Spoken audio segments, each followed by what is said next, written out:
Good evening. Welcome to Index 2021. First of all, we would like to remind all participants to fill in the registration form as a proof of attendance in this event. Participants can access the form through the barcode given on the screen, or you can also click the link on the chat bar. Petra Christian University students are also required to fill in this form in order to get credit points. Thank you.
Greetings everyone! Just a friendly reminder, don't forget to register through the barcode given on the screen, or you can also click the link on the chat bar. On this beautiful day, we would like to welcome you all to open up your cameras and bless the world by showing your beautiful and handsome faces. Thank you very much.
To all the participants who have just joined us this wonderful evening, once again, we would like to remind you all to fill in the registration form as a proof of attendance in this event. Participants can access the form through the barcode given on the screen, or you can also click the link on the chat bar. Petra Christian University students are also required to fill in this form in order to get credit points. Thank you.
participants who have just joined us, just a friendly reminder, don't forget to register to the barcode given on the screen, or you can also click the link on the chat bar.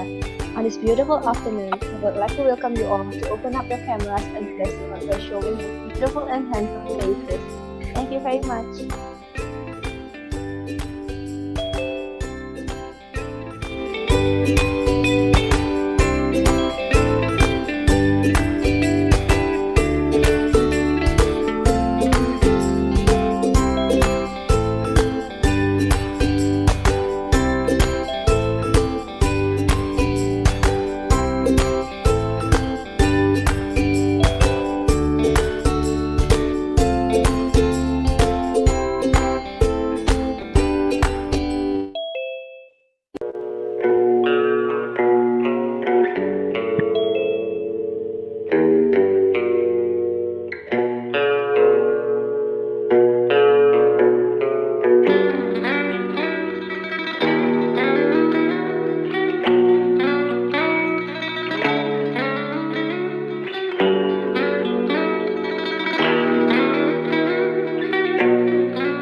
If we haven't met on the previous days, allow us to introduce ourselves. I'm Emily Lim, class of 2018. I'm Jennifer Luisa, class of 2019, and we're both from Petra Christian University. And welcome to the last day of Index 2021. This afternoon up until the evening, both of us are going to accompany you all through this event. I think that is the most awaited moment, especially for our finalists. Ain't it right, Em? Yep, today is the pinnacle of our event. Today we're starting earlier than the past 2 days because we just cannot hold this exciting news to ourselves. Yes, I agree. I also can't wait to share with everyone here. But before we start, we must not forget to thank God for His blessings and presence for us from the beginning until the day, the last day of our event. Allow me to lead us in prayer. Let us pray. Dear Heavenly Father, thank you for this special evening that you have arranged for us. Thank you for gathering us here, also for giving each of us the opportunity to take part in this event. Now that the last day of our event is going to start, please lay your blessings upon us so that this event can go well and we can learn something from the seminar that we are going to hear today. All this we pray and offer to you. In the name of Jesus Christ, we pray. Amen. Amen. Now, Jen, would you care to share our agenda today? All right. We do have online seminar sessions, a special performance brought to you by Petra Christian University students, and today's highlight, the awarding session. Whoa, I'm really excited to see who will be the winners. I think everyone is. Come on, let's just dive into our event today. Wait, Jen, but first, let us take our time to thank our sponsors. Taco, make that change. Daso, global innovator of bamboo products and Lumino, premium aluminum window and door system. Nippon Paint, di mana-mana pakai Nippon Paint. Granito, living in style with the ultimate tile. And Mosaic Art, pelapis dinding 3D berbahan konkret. Hadirkan dinding dengan sentuhan seni dalam sekejap. Okay, now let us watch a video from one of our sponsors, Granito.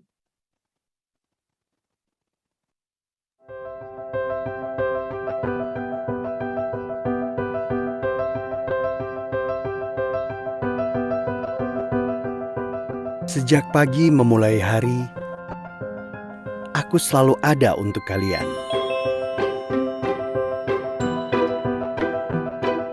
Untuk kalian, aku akan bersedia menjadi bagian dari kegiatan kreasi bersama.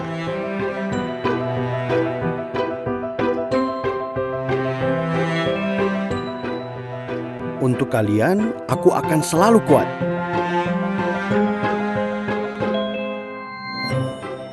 Untuk kalian, aku akan membuktikan ketangguhanku di setiap tantangan.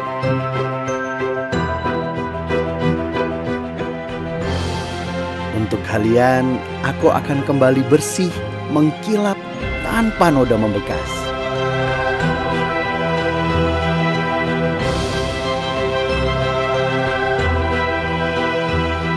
Aku adalah tile yang bisa diandalkan untuk kalian. Karena di saat apapun itu, bersama kalian, aku akan selalu baik-baik saja. Granito, living in style with the ultimate tile.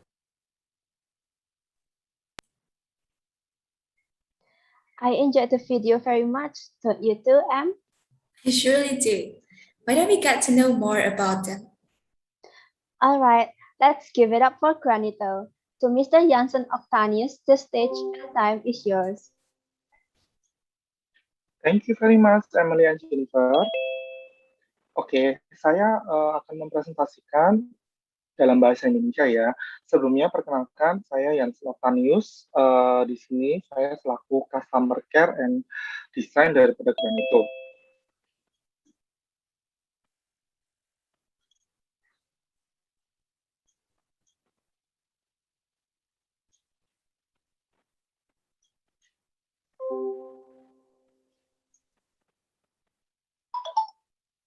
Oke, apakah sudah terlihat untuk materi presentasinya? Baik, baik. Yang pertama langsung saja. Granito sendiri itu berada di bawah naungan Jabasment Group atau lebih dikenal dengan DBC, Jabasment Co. Jabasment Co ini adalah grup yang berisi produsen material bahan bangunan yang sudah ada di Indonesia sejak lebih dari 40 tahun yang lalu.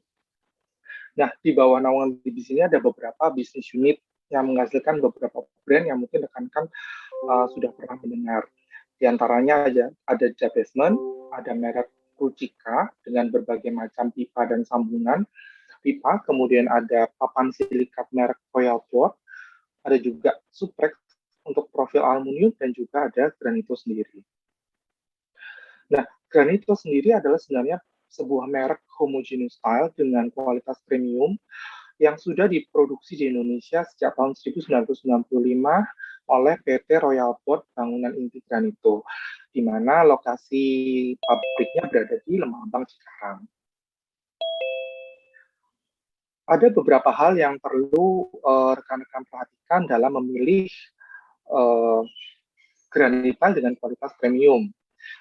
Sebenarnya ada salah satu yang 5 hal yang paling penting adalah water absorption, breaking strength, chemical resistance, stain resistant, dan modulus operator. Nah, apa ini?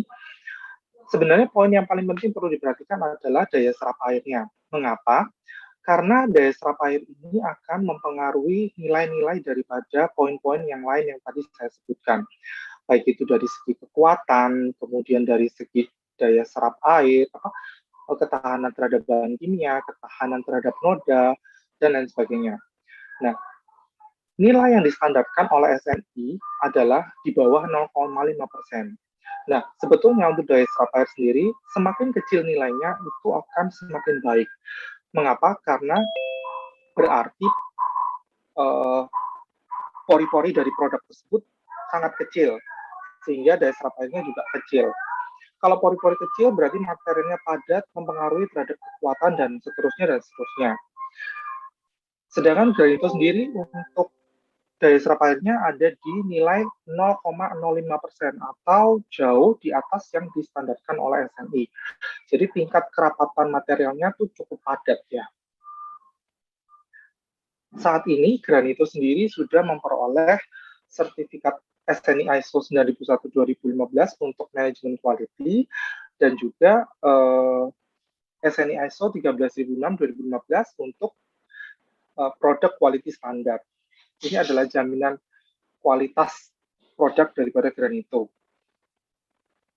Saat ini kami juga telah memperoleh beberapa penghargaan, diantaranya Top Brand Award sejak tahun 2012 hingga sekarang, dan juga ada beberapa penghargaan dari majalah maupun tabloid desain yang ada di Indonesia.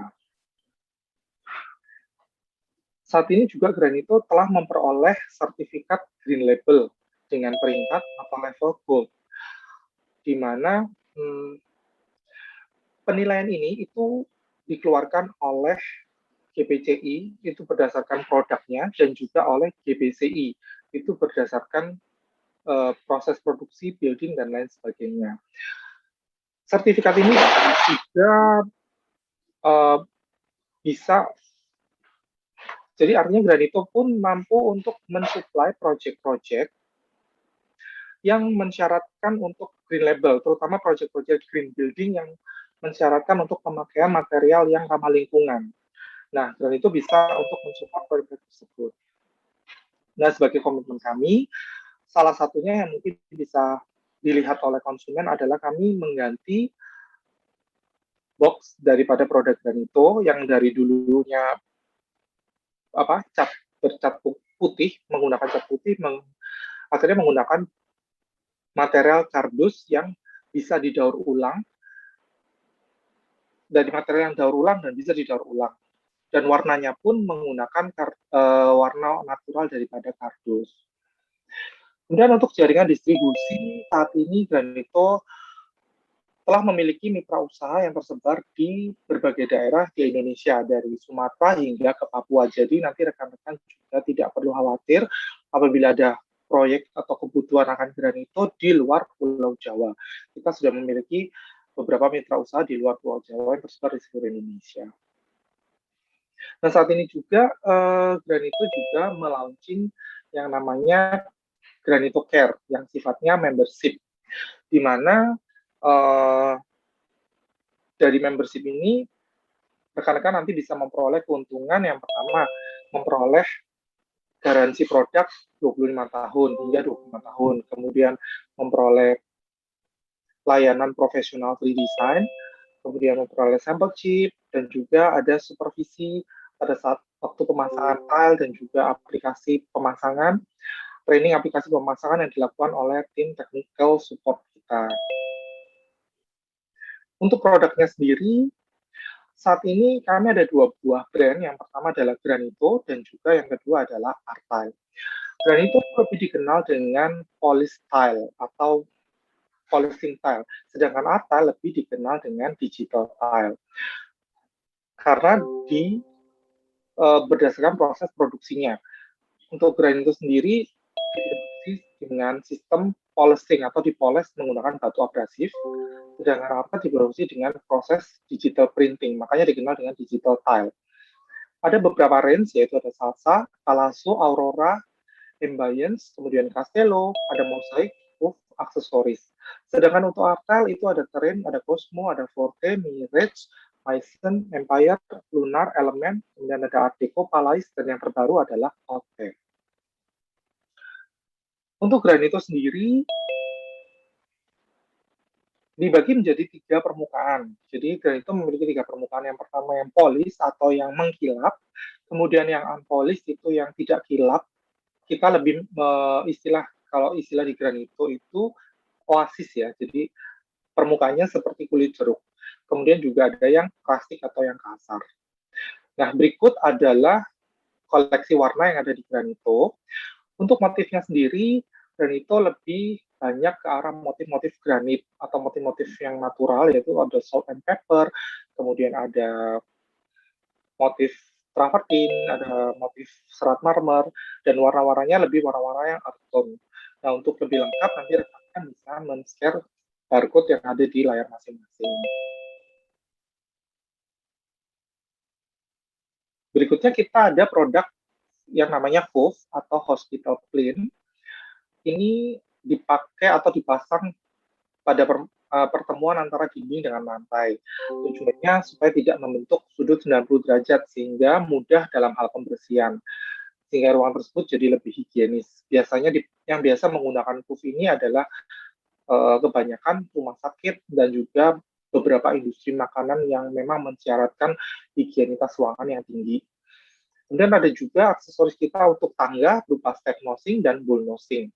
Step nosing ini yang ada garisnya, bull nose itu yang polos. Nah, kelebihan atau keunggulan daripada step nosing kami untuk pinggulnya itu bisa sama mengkilapnya dengan permukaan yang ada di atasnya. Berikutnya kita punya aksesoris berupa mosaik. Ini adalah salah satu contoh aplikasi untuk pemasangan mosaik di ruangan, kebetulan ini kantor Google. Saat ini Granito juga menerima yang namanya custom mosaik, jadi baik itu secara custom ukuran maupun custom secara motif. Nah, tentunya dengan syarat menggunakan tile yang ada, koleksi tile yang ada di Granito maupun Artile. Nah, ini adalah contoh aplikasi tile polish Granito pada hunian. Kemudian ini untuk contoh aplikasi di outdoor. Nah, sekarang kita masuk ke produk Artile. Produk Artile sendiri atau dikenal dengan digital tile itu dibagi berdasarkan tingkat kekasarannya. Di mana yang paling halus itu dengan permukaan yang kita sebut satin, kemudian yang rustic itu yang paling kasar. Untuk matte dan smooth itu tingkat kekasarannya ada di antara smooth dan di antara satin dan juga rustic. Untuk spesifikasinya sendiri, tadi sudah saya sebutkan bahwa Artile ini lebih dikenal dengan digital tile karena diproduksi menggunakan teknologi digital printing yang menggunakan resolusi yang cukup tinggi, yaitu 400 dot per inch, di mana ini merupakan resolusi yang paling tinggi saat ini yang ada di Indonesia, sehingga mampu menghasilkan permukaan tile yang lebih terlihat natural, baik itu dari segi tekstur maupun dari segi motif. Dan jangan khawatir kalau digital printing nanti jatuhnya nggak natural, nggak. Kita sifatnya random design juga dan berada di V3 atau di varian 3, di mana tingkat random itu rekan-rekan bisa lihat seperti yang ada di gambar, jadi lebih terlihat secara visual untuk tingkat randomnya. Nah, berikut adalah beberapa koleksi tile yang ada di Artel. Nanti rekan-rekan untuk lebih lengkapnya bisa men-scan barcode juga yang ada di layar. Untuk Artel sendiri, karena menggunakan teknologi yang terbaru, maka bisa menghasilkan berbagai macam motif, lebih bervariasi baik dari segi motif maupun dari segi warna. Motif travertin itu ada di Cosmo, kemudian motif Terrazzo itu untuk Range Forte, ada juga untuk batuan, motif batuan itu ada di Range Terrain, ada Mirage, ada Empire, dan juga Lunar. Ada juga motif kayu, yaitu di Mason. Dan yang terakhir ada yang terbaru adalah di Outback, motif batuan untuk yang plastik ya, dengan permukaan yang lebih kasar. Nah, Outback sendiri kita ingin memperkenalkan satu produk anti-slip atau rustic yang mudah dibersihkan. Biasanya kan untuk produk dengan tekstur seperti itu agak susah pembersihannya. Nah, di Outback kali ini kita ingin mengenalkan satu produk tile kasar tapi mudah dibersihkan. Ada 6 koleksi warna daripada Outback sendiri atau Outback, yaitu Red Taipan, ada Dingo, ada Sunbird, ada Wombat, Wallaby, dan juga Brandy. Tagline daripada produk Outback sendiri adalah safe, strong, dan stylish.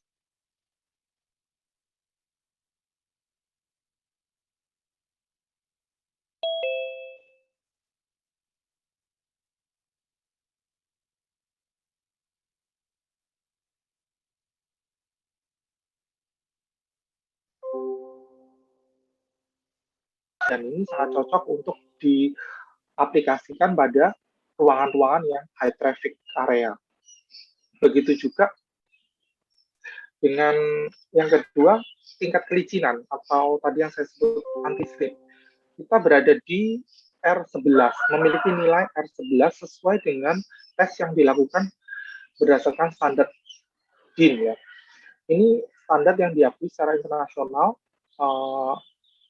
dan request-nya untuk yang outdoor area itu nilai R11 ini adalah nilai yang salah satu nilai yang diminta untuk yang bisa diterapkan di area outdoor. Jadi untuk area basah, area toilet itu bisa di minimal untuk R-nya bisa antara R9 hingga R11.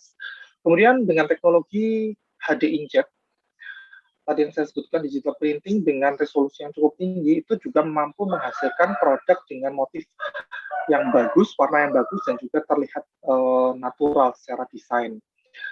Nah, produk ini juga tadi kenapa saya katakan mudah untuk dibersihkan, karena produk ini juga melalui pembakaran, proses pembakaran hingga 1200 derajat Celcius, sehingga menghasilkan daya serap air nilai daya serap air yang kecil, yaitu 0,05%, ditambah dengan teknologi dan glasur untuk teksturnya, ini menghasilkan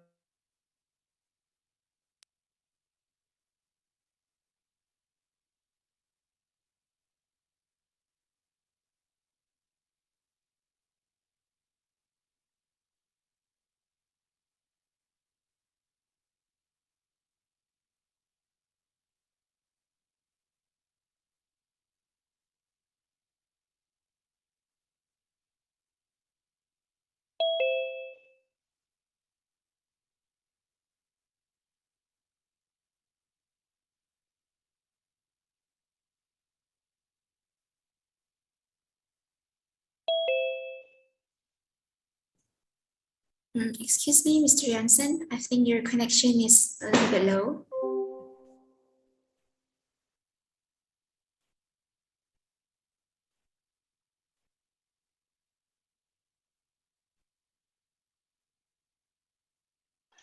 maaf tadi keputus ya. Saya coba share screen.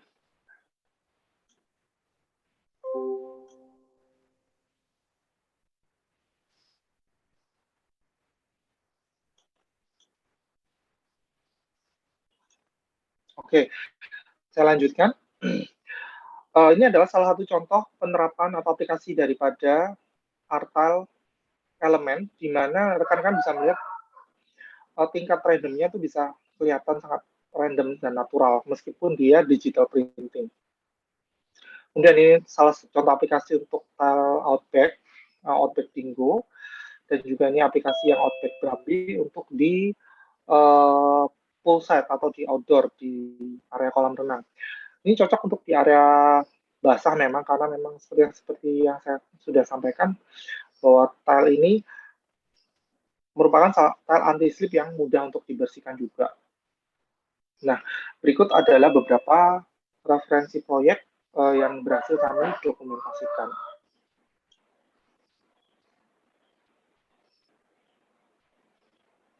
Sebentar.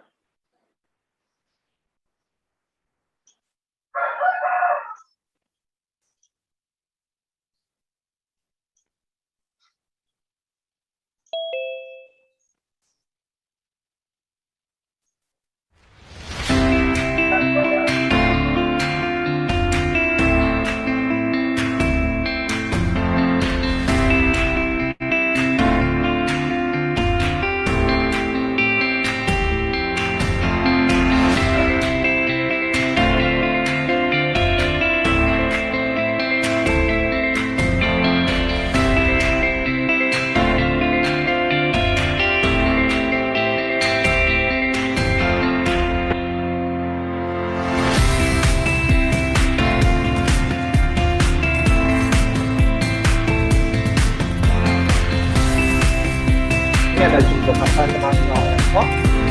Mereka menggunakan salah satu custom motif di Jakarta, jadi mereka pakai motif batik untuk dibuat untuk di Jakarta International Airport. Ada beberapa stasiun kereta api yang ada di Indonesia bisa menggunakan brand itu. Mungkin di Surabaya ini ada di stasiun Monotomo, stasiun Gunung, kita pakai brand itu. Kemudian ada Farmers Market. Nah, ini kantor Google yang tadi saya ceritakan, dia menggunakan aksesoris mozaik yang kotor untuk lantai dan dinding. Kemudian ada outlet tanpa plastik itu menggunakan akal lens folio. Kemudian juga ada outlet Pizza Hut.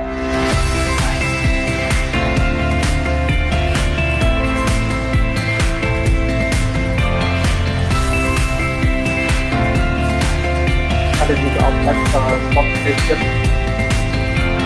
ini menggunakan aspal helium.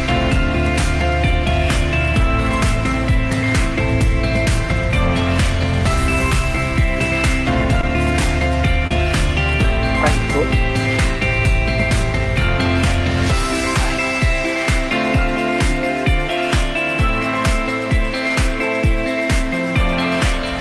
Kemudian ada Sento dan beberapa lawan.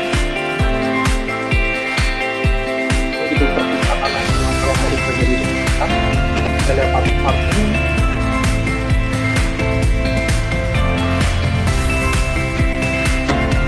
ada beberapa kafe dan public house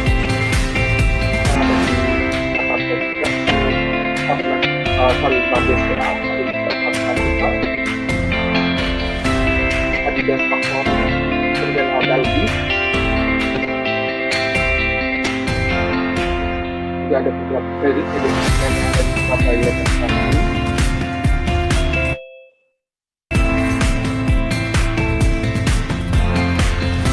Rumah sakit juga. Dia universitas, kedua universitas di Malang, jauh Jaya Malang. Perpustakaan di Pura, Papua.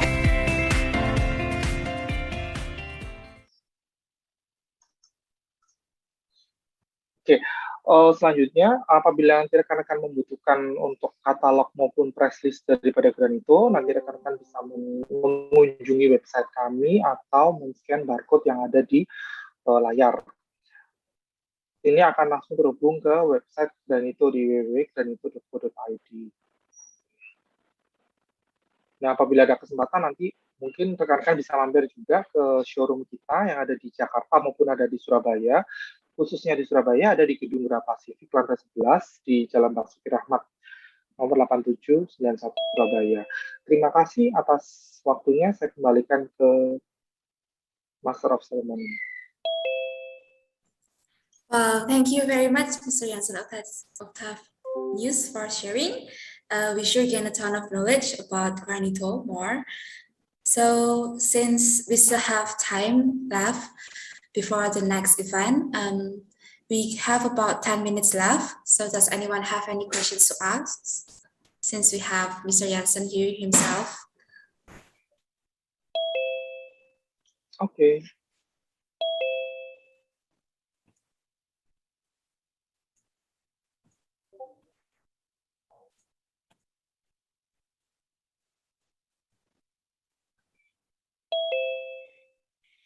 If you guys have any questions, you may write it down in the comment section.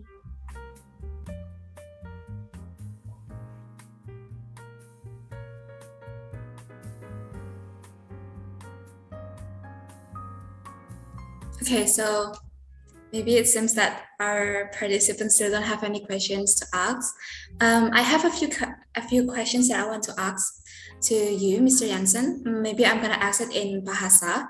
So first is, I want to know, kalau untuk Granito itu dia jaminan tahannya berapa tahun ya, Pak? Untuk jaminan kualitas produknya sendiri, kita memberikan garansi 25 tahun. Seperti itu jaminan. Jadi di awal, jadi ketika menjadi membership, itu seperti yang tadi saya jelaskan, ada salah satu keuntungannya adalah Granito memberikan garansi produk. Jadi bukan pemakaian ya, garansi produk itu hingga 25 tahun, seperti itu.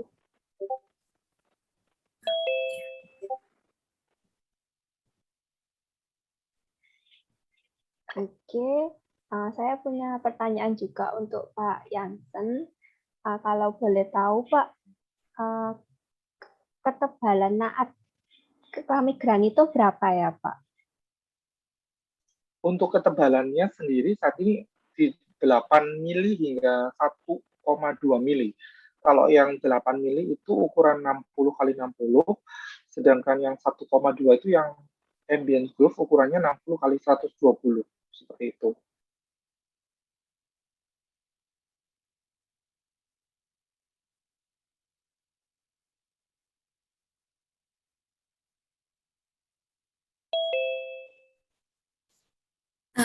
Thank you Pak Jansen buat udah jawabin pertanyaan dari kami ya.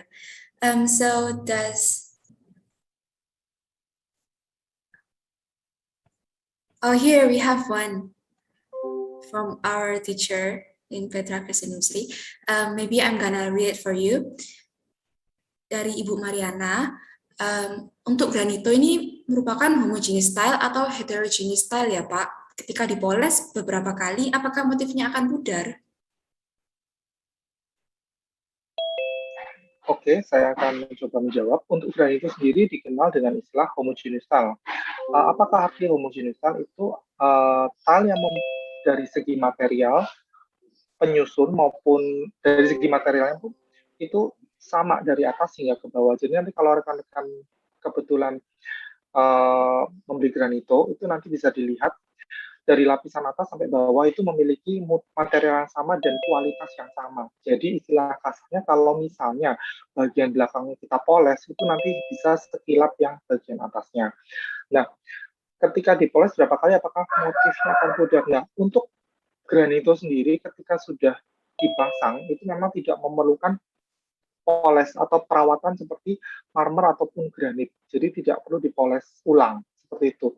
Maka dari itu kita berani memberikan garansi khususnya untuk kilapnya itu bisa sampai 25 tahun seperti itu. Jadi tidak perlu dipoles ulang khususnya untuk hunian ya, seperti itu.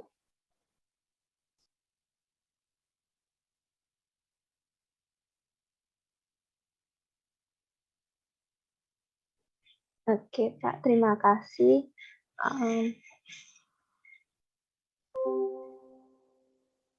Oh ya, ada pertanyaan lagi dari Aldwin.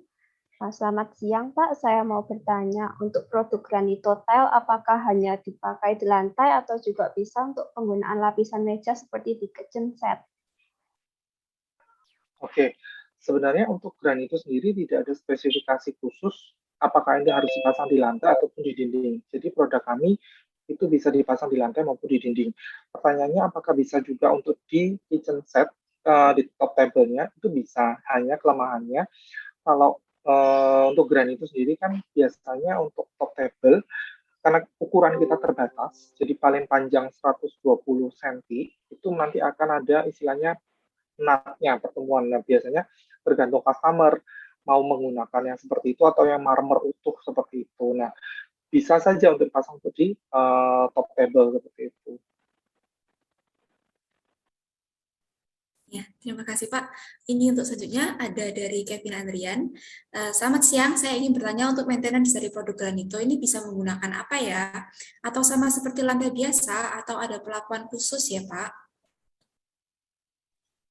Untuk maintenance atau pembersihan sehari-hari itu bisa menggunakan cairan pel biasa air dan cairan pembersih lantai seperti itu. Nah, sedangkan untuk pembersihan noda kita bisa melihat dulu nodanya seperti apa. Kalau misalnya tinta itu nanti bisa menggunakan thinner spesial atau misalnya paling keras pun apakah granito bisa menggunakan forstek atau apa itu bisa. Tapi ada catatan untuk karena granito dipasang menggunakan nut, jadi berbeda ya. Kalau marmer atau granit itu kan dipasangnya nanti dia untuk nutnya menggunakan resin. Jadi ketika dipoles akan sama kilapnya. Sedangkan granito kan tidak bisa dipoles. Jadi menggunakan semen nut. Nah, apabila nanti dilakukan pembersihan menggunakan cairan katakanlah HCl atau Porstek, itu untuk tile kita tahan, namun yang akan terkikis atau yang kalah itu biasanya di semen nutnya, seperti itu.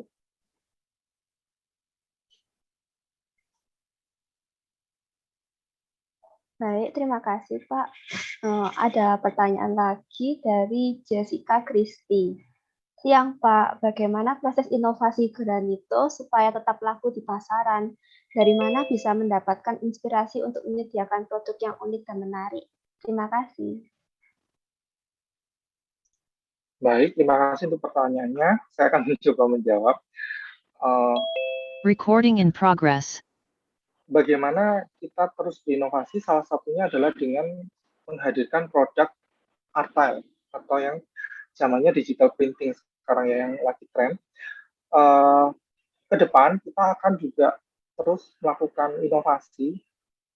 Dalam jangka waktu dekat ini kita akan mencoba melaunching yang namanya PGP atau porcelain tiles ya. Jadi glass porcelain tiles. Jadi ini adalah salah satu teknologi digital printing yang baru, tapi yang kilap. Kalau tadi art tile mungkin dikatakan kan semuanya tidak kilap untuk yang art tile. Nah, ke depan kita akan mengeluarkan yang tipe kilap dari produk yang terbaru seperti itu. Untuk granito sendiri, yang terbaru tadi yang Atal Opek itu menjawab kebutuhan pasar saat ini, di mana ada kebutuhan tile untuk dipasang di outdoor agar tidak licin namun mudah dibersihkan. Nah, akhirnya kita mengeluarkan yang namanya produk Atal Opek anti-slip yang tetap safe untuk dipasang di luar, namun secara kekuatan juga tahan dan juga tetap stylish, jadi tidak ketinggalan zaman intinya seperti itu. Okay, that would be our last question. Thank you for all the participants who have asked questions. Once again, thank you very much, Mr. Jansen Octanius, for answering our questions and for the marvelous presentation. Now that we knew more about granito, remember, if you guys ever need interior floorings, be sure to check them out. Yes, thank you very much, Mr. Jansen. Next up in our agenda, we have online seminar sessions. We will have 2 sessions. The first one is brought to you by Mrs. Krista Priscilla. She is a co-founder of Isen, which is a home decor product company, and Bibi Boo Story, a luxury sleepwear brand.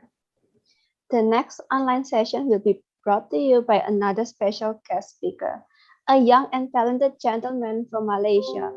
He's the principal of TKC Architect and also the founder of AR Plus Group. He is no other than Mr. Rian Tan. Both of our guest speakers today will be bringing up the topic of becoming the genius of creative marketing. We also must not forget our moderator. We have Mrs. Mariana Wibowo here with us again to help us and lead us with this seminar today. To Mrs. Krista Priscilla and also Mrs. Mariana Wibowo, and we want to welcome you guys into the spotlight. Thank you, Emily and Jennifer. Good afternoon, everyone. It is my pleasure to welcome all of you to this Index International Online Seminar 2021 today, which is being sponsored by Granito. Thanks for Granito. And Your Excellency, distinguished guest, Dr. Laksmi Kusumawardhani, Head of Interior Design Department of Petra Christian University, Indonesia. Our speaker today, Ms. Krista Priscilla and Mr. Rian Tan, Granito Company, this event sponsor, dear colleagues, dear students, dear friends. Welcome to the Index International Online Seminar 2021. The theme of today's seminar is Becoming the Genius of Creative Marketing. Thank you for your coming and being here today with us online. My name is Mariana Wibowo. I have the honor to be your moderator today in this online seminar. So please a very welcome to our online seminar first speaker today, Ms. Krista Priscilla. The time is yours. Thank you, Bu Mariana. It's nice to see you again. Hello. Yeah.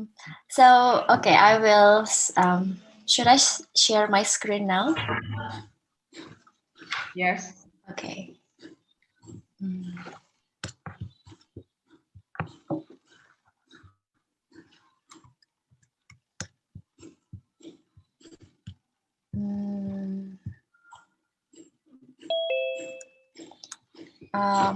Okay, can everybody see my screen? Yes, we can. Maybe you can put it in full screen first. I did, but maybe it takes a while. Okay. So let me introduce myself. My name is Krista Priscilla. I'm actually an alumni of interior design faculty in Petra. I graduated in 2011, so it's been 10 years ago until today. Right now, I am also working on decoration company. So together with my friend, who is also an alumni from interior design. His name is Liam Gono, if Bu Mariana maybe remember. So we have this company called Isen Isen. We sell antique goods, paintings, vases, so many decorative objects that we use as fillers in interior design. And I'm also becoming the creative director for Baby Boo Story. It's a new company that me and my friend make. It's a luxurious sleepwear for babies until adults. And along with that, I also work as a freelance writer for travel, lifestyle, and design magazines. So I will tell you a story about me a little bit. Since I graduated from Petra in 2011. Sorry, excuse me, Mrs. Krista. Yes. Maybe you can make the presentation full screen. You can use Ctrl L. Yes, actually, yeah, I did it actually. Is it full screen now? Not yet. It's still not changing here, yeah. Still not changing. Maybe you can try to stop sharing first and continue. Okay. Another share screen. Okay. Okay, let me try again.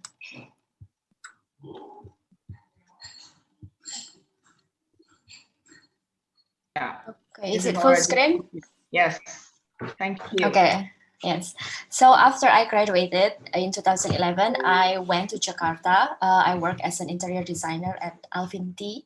And then I worked there for 2 years. But then after 2 years, I realized that interior design is not really my thing because it's so overwhelming. Like, studying interior design and working as an interior designer is really two different things. During my time working at Alvin T, I work for big brands like Ismaya or Mulia Hotel in Jakarta, and the scale was really big, and I realized that I was so intimidated by the large scale of the project. So I decided to change my field. I went to a digital agency in STEM in Jakarta, and I work as a social media strategist. So my work there was actually like helping some companies like Telkomsel or XL making their creative campaign, how to market their products using social media at the time. It was Twitter and Facebook. And then in 2013, I decided to go to Turkey, to Istanbul. When I was there, I got caught up in the demonstration because at that time it was the Arab Spring. So all the people in Istanbul was protesting against their president at the time, and I got caught up there, and I was chased by the police. But then that experience really opened my mind that I don't want to just doing something about arts, about design, but actually there are other fields in this world that I can work for good, for helping real people who have real needs. So I decided at that time I wanted to be a journalist, or I want to work for United Nations. But my background was interior design. I don't have any social background or humanities background.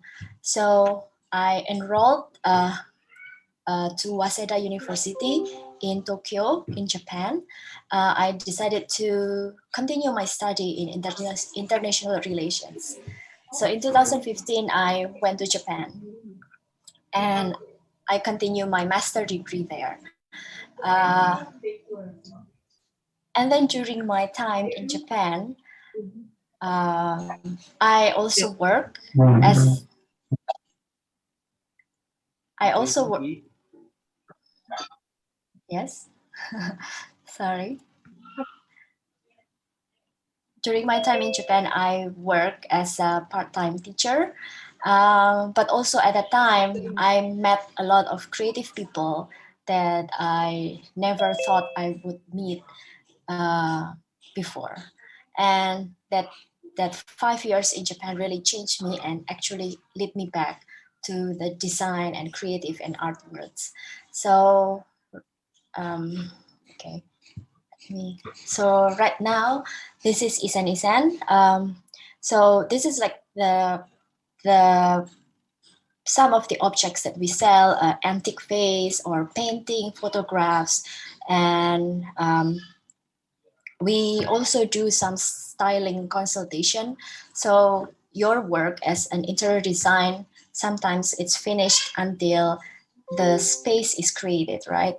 But then maybe your clients want to put something else, like some decoration inside, and they don't know where to start and how to start it. So that's when Isen is coming. We help the clients to style their space, to put books or paintings or lamps, little things that make the space become more lively. And also this is another brand that I'm working on, the Baby Boo Story. So actually these are two different brands, right? I mean, it's two different products that we sell. One is about interior design and one is clothing. But I will share with you how I can create it two different projects, or sometimes it doesn't really have anything to do with my degree, but people will still appreciate it and still interested to buy. This is also some of the publications that I work with. I wrote for El Decor, for Passion Passport, and some other international publication as well. So what happened after I left the design industry? What happened after I left Indonesia for Japan, right? I went to Waseda. I actually, I was studying education for developing countries. So it has nothing to do about design. I didn't study interior at all. I didn't touch design and artwork for the first 2 years in my life in Japan. And I also work as an English educator. And during that time, I was so focused on my study, and every Monday until Friday, I will study and work. And even on my Instagram, I didn't really follow any designer thing, any art. It's just a really different world for me. But that time helped me to design my life as a how do I say it? So because during my weekday I was so stressed out, I always use my weekend to escape and to go to so many places in Japan, to travel the country, to go to the other cities, explore the little shops in Tokyo, the museums, watching some exhibitions. So I traveled, right?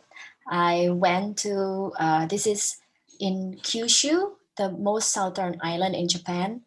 I visited there, stay for 5-6 days during my holiday. And then I also traveled by road. We drove on the car and going to the mountains in Japan, watching the autumn, watching the leaves changing color, and then observing the difference of Japanese architecture and how they design their places, and going to staying at Japanese hotels. And this is actually the view in front of my room. Like this is in Niigata. Like if I open my window room, this is just the view. I mean, it's so magnificent, so amazing. And this experience really said something to my mind, that because it's been a long time that I didn't get in touch with beauty, with arts, with everything that touches your heart. I was so sad, because it's like that kind of world I have forgotten for a long time.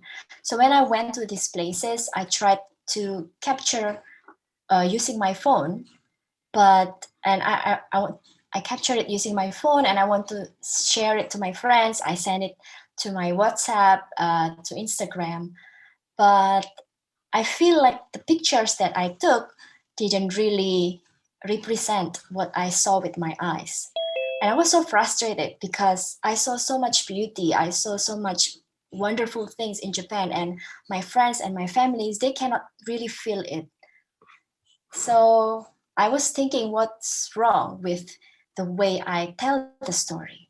Why they cannot feel what I felt when I was looking at this kind of things, right?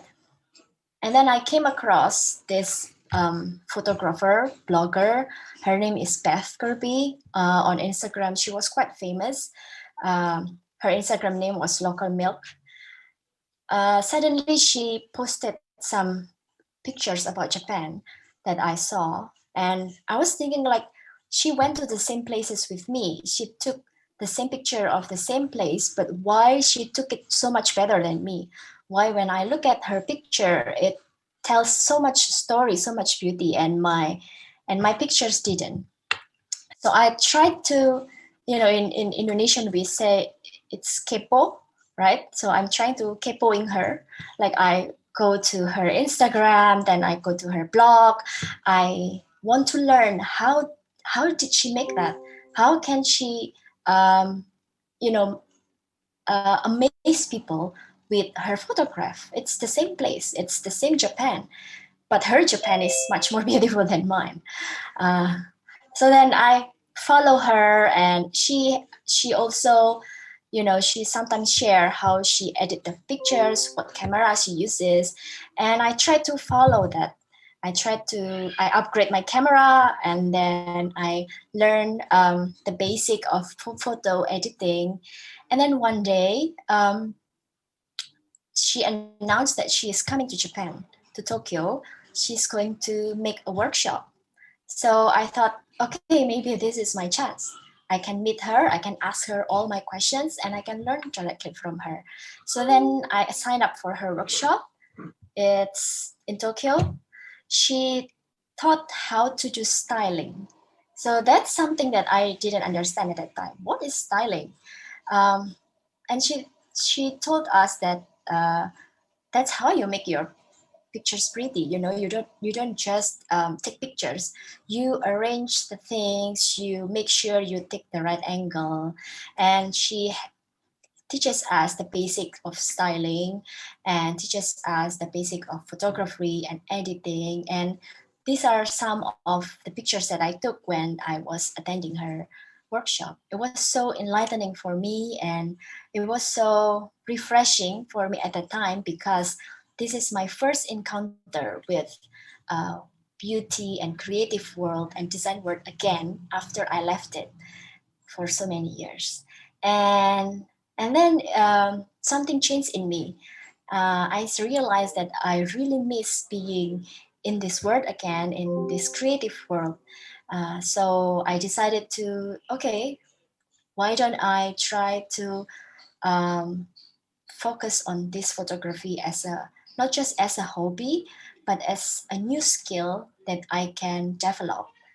So after following her workshop, I tried to um, put up again with another photographers. I tried to study more about photography.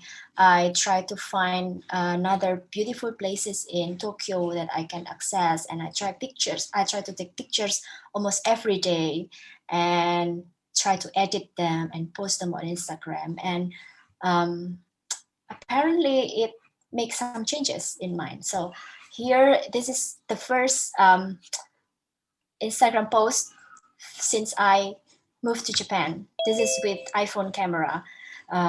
It's all so flat, and the colors are so mixed up. I didn't know what to take. I just thought like, maybe this is interesting. I'll just take a picture and then this is when I started to kepoing local milk, right? But I haven't met her at that time. I just like kepo her, like looking at her photos and trying to recreate it. But I didn't know how to do it, so I just did it with my own way. So as you see, like I'm trying to make these photos kind of moody, and you see this is actually the same place where she took that picture that I showed you previously. Look how ugly mine is, right? But her picture was so beautiful. And then this is after I attended her workshop.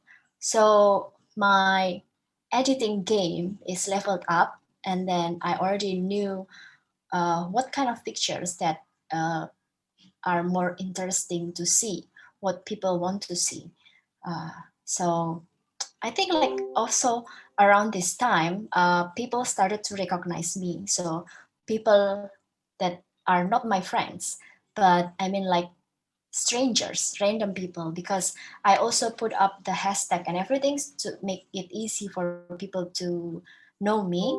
And they started to follow my journey in Japan. So that was quite a really fun experience for me.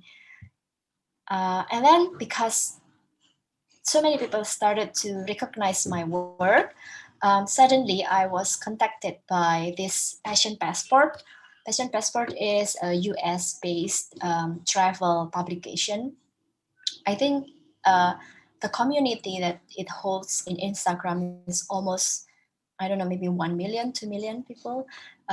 So one of their editors, they got interested in my Instagram feed because I kept posting about Japan, about some other places, and maybe I took better pictures. So they contacted me and they said they wanted to feature my Instagram on their website and on their Instagram profile. And then it started from there. I got more recognition, and it was just so fun because people that I never knew of, people I would never meet in real life, they started to contact me. They started to commenting on my posts, asking me about Japan, and I was so happy to share with them.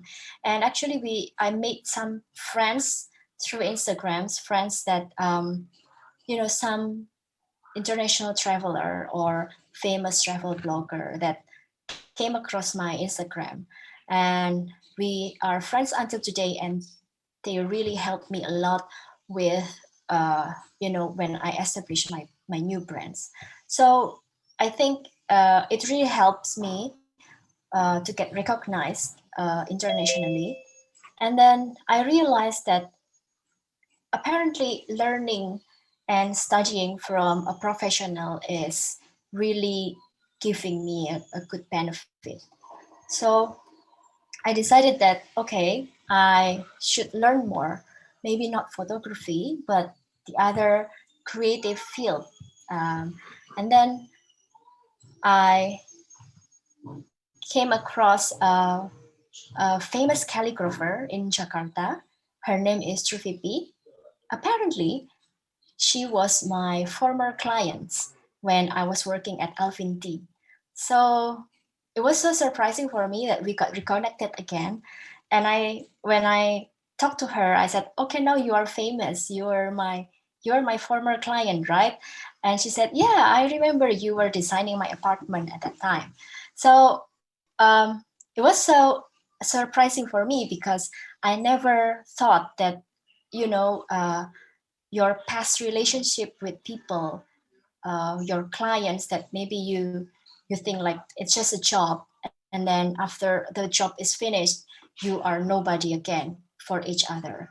But then a few years later, we got reconnected, and through her, I actually got so much access to the creative world in Japan. And like, who would ever think about that? When I was working on her apartment, designing her interior, I never thought about that. But I'm glad that I keep her contact, and I think that is very important for you. If you got any clients or even the bad ones, don't ever burn the bridge. Don't, just she's a bad client, I don't want to get in contact with her anymore.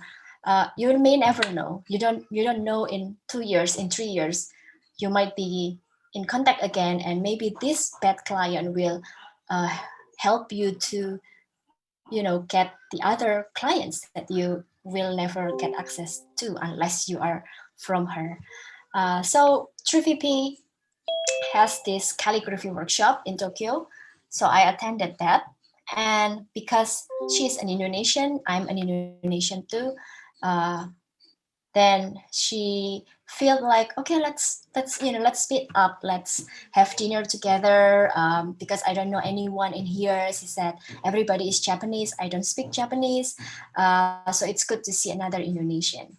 And then we hang out several times, and apparently her circle in Japan is quite big because she's a famous calligrapher there. uh, People from Japanese design studio, Japanese architecture studio, and then some of lifestyle editors. She know all of them, and when we hang out together, sometimes she introduced me to them. So from there, I got the access to get to know the Japanese creative people circle. Um, and then one day she took me to a dinner, and she told me like, okay, there is another friend that will come and join us. He is an Italian designer, but he is actually now building an artist residency in Florence, in Italy.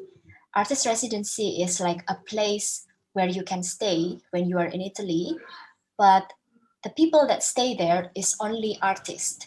So designer, artists, you know, people who work in the creative industry, and it's very international crowd that can stay there. So True VP take me to that dinner, and I got introduced to this owner. His name is Martino, and we talk a lot. I mean, like I talk with Martino and everything. So this is the name of his artist residency. The name is Numero Venti in Florence, in Italy. So uh, this is like he has this historical building that he changed into a hotel for artists. So if you stay here, if you go to Florence in Italy and you stay here, you will meet another artist from around the world. They are painter, they are sculptor, photographer, and maybe musician. And it's very fun, you know, to have that kind of crowd when you stay abroad. That's why you go abroad, right? Because you want to meet new people and learn new things.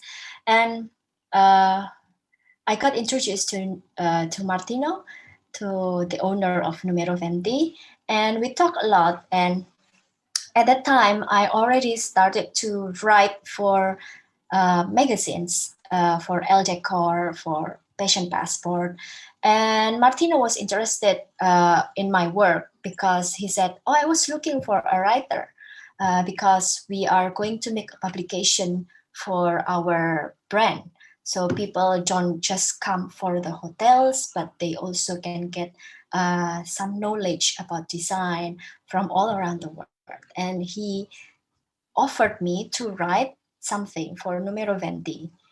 So I did write, and this is one of my writings that got published in their website. I wrote about Japan, about Japanese philosophy. And then I think in Europe and in America, uh, the Asian world, the Asian kind of design is very big, especially Japan. People are still interested about Japan very much there. So my article got a really big exposure. So many of his followers, Numero Fendi followers, read my article and they wanted to know who wrote this. So they accessed my Instagram and I got followed with so many like international artists that one of them also my idols. So I was so happy when it happened. And and then I tried to, because they followed me, I wanted to not just be their follower or their Instagram friend. I want to get to know them personally. So sometimes I decided I have to be brave enough to contact them. So all those international artists, international designers that followed me, that know me because of Numero Venti, when they followed me, I usually send them a message like, "Thank you for following me. I'm also, I'm an admirer for your work. I hope we can be friends and just, keep inspiring each other." And some of them didn't reply, but the other ones who replied, they were really kind, and it was so helpful in building my network, because maybe you think it's just a simple Instagram message, right? But from there it leads to so many other opportunities that I will never have if I didn't, brave myself to contact them. um, and then after Numero Venti happened, I uh, started to try to understand who are this community, who are these international people, international designers that follow me, that follow Numero Venti. I want to be able to become one of them. I want to be in their game. I want to be in their circle. I don't want to be known as an Indonesian photographer. I want people in Europe or in I don't know, Scandinavia knows me also. So I try to study them. These people that, you know, that follow me, these international people, what do they like? How do they take pictures? What kind of pictures they take? What is their interest? If I share a picture about, for example, my food, they will not be interested. But if I share a picture about Japanese interior, they are very interested in that. They commented, they message me. So I started to change my Instagram feed again. So this is when I learned uh, more about interior, about photography, and then I kept posting like random pictures. This is pictures of Tokyo. This is somewhere in France. This is in Paris. Uh, but when I thought that when I posted Paris, people will be, you know, excited about it. People will like it. But apparently they are not interested with Paris. I mean, we as Asian people, maybe we are interested because it's far away. It's Europe. It's the opposite of us. But people in Europe, in America, in Scandinavia, they have all the access to that. All the city looks as beautiful as Paris. They are not interested anymore. They want to know more about Japan, about Asia that they never been to. So I decided to change a bit after I realized, okay, so I should not post too much about Paris or about Europe or other place. I will share more about Japan, and I try to also change the style of my photography. This is nice. I mean, like this is pastel color, but this is so wedding vibe, you know, like wedding photography vibe. This doesn't reflect my identity as a creative or people with the design background. So I try to change my editing style into like more mature, more moody, and how I take picture. I want to see the scenery. I don't want to show like a very zoomed in picture, but more like a, so you can see everything. And then I also try to, you know, include more pictures in one post. So if you know in Instagram, there is a picture called carousel. So in one post, you can put like up to 10 pictures, right? And people really like it because they said that they told me like, oh, it's like you're taking us somewhere to your trip to the places we never know. And I really selected what I post on Instagram.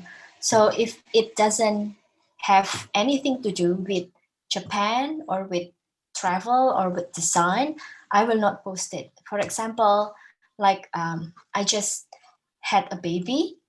I will not post. I mean, like my baby is very cute, but I will not post her face on my Instagram. Why? Because it doesn't have anything to do with travel or Japan or design, right? People wanted to see, they followed me not because I have a cute baby, but they follow me because I know more about Japan than them. I know more about design for them. So that's what I try to be consistent. So my Instagram will have a certain theme that you, when you open it, when you follow me, you know what to expect. Or she's going to. If you still want to post like your lunch today or something, you know, more personal, I suggest that you post it on the close friend. So only the friends that you want to share with can see that. And then I started to understand that my followers, these people, they want to know more about Japan, but they want to know not, you know, not places in Japan that you can Google. So, for example, if you go to Tokyo, you will go to Shinjuku, Shibuya, right? Or maybe to Harajuku. This information you can find in Google. You don't need to follow certain people to understand this. So I don't want to give them information that they can have access, they can easily access. I want to give them something else. I want to give them a value of why they have to follow me. So I started to go and find places that people don't really know in Tokyo. For example, this is a National Museum of Western Art by Le Corbusier. He is the only French architect that built his work in Japan. This is the only building that he built. I mean, so I went there, and then I tried to find like a design store, a lifestyle store. I went to like a private museum in Tokyo, and I tried to show that kind of information in a more interesting way. So I tried to uh, create my Instagram story as like a magazine, or as a or like in a more interesting layout. It's not just, just like random pictures or random videos, but I really try to design it. I design my Instagram so people will be happy or will feel interested to see it. And I played around with some layouts. So, for example, like during the autumn, I put some autumn poetry in that, or when I put videos, I use like this kind of film-like frame, and I just want to make the Instagram story is interesting for them to follow, because I don't want them to just feel like, oh, she's going to that place. Okay, but so what? What does it have to do with me? I cannot go to that place. But I don't want them to feel like that. I want them to understand, to also feel the beauty that I witness, and I wanted them to feel as if they are traveling with me at the time. So I tried to play around with my Instagram. I design it so it can create a story, not just a random post that you can see. And I got a lot of nice feedbacks from people when I posted this. They kept telling me like, okay, when will you go again? When will you post again? Because I like to follow your story. And so it really motivates me to, to keep creating a creative story like this. So as I understand more about the way people get hooked with my Instagram, with my stories, I realized that I need to use my online presence as my branding, as my personal branding. I want them to know that I am a person who is interested in design. I have a skill in photography, and I know so much about Japan that you cannot access in Google. I will tell you my travel secret. How do you go to that kind of place? I decided I want to be known as that kind of person, because I learned that people got excited when I posted all about Japan, posted all about design. So why not, satisfy that kind of need? But if they go to my Instagram and they don't see that, I mean, they read my profile, they see my profile picture, and they think like, is this the right person that that share all of this? It's not like her, or it doesn't represent her. Then people will not follow me, then people will not, they will not be interested in knowing me more. So I decided to make my Instagram profile more obvious, that even when you look at my profile picture without following me, you know that I'm someone that is interested in arts. This is also, I think, some important things that you have to remember when you want to use Instagram as your platform, as your branding platform. So number one is the profile pictures. What I observe in Surabaya or in Indonesia is that most of people don't really care about their profile pictures. They want to look beautiful. They want to look good on the profile pictures without considering the context. So for example, you're looking good in your wedding pictures. You look so beautiful. And then you posted it. But you are a designer, right? I mean, you are an artist. What is wedding picture having something to do with your design? It doesn't represent your skill or your specialty as a designer. When people look at your Instagram profile, they will think, oh, okay, she's a married designer. So it doesn't reflect anything about your style, about your taste, about your aesthetic values.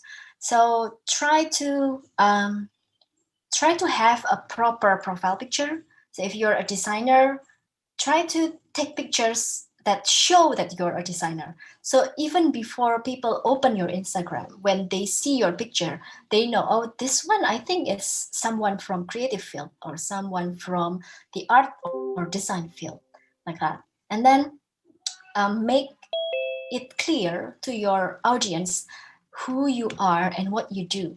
So here I wrote, I'm a creative director and I'm a storyteller.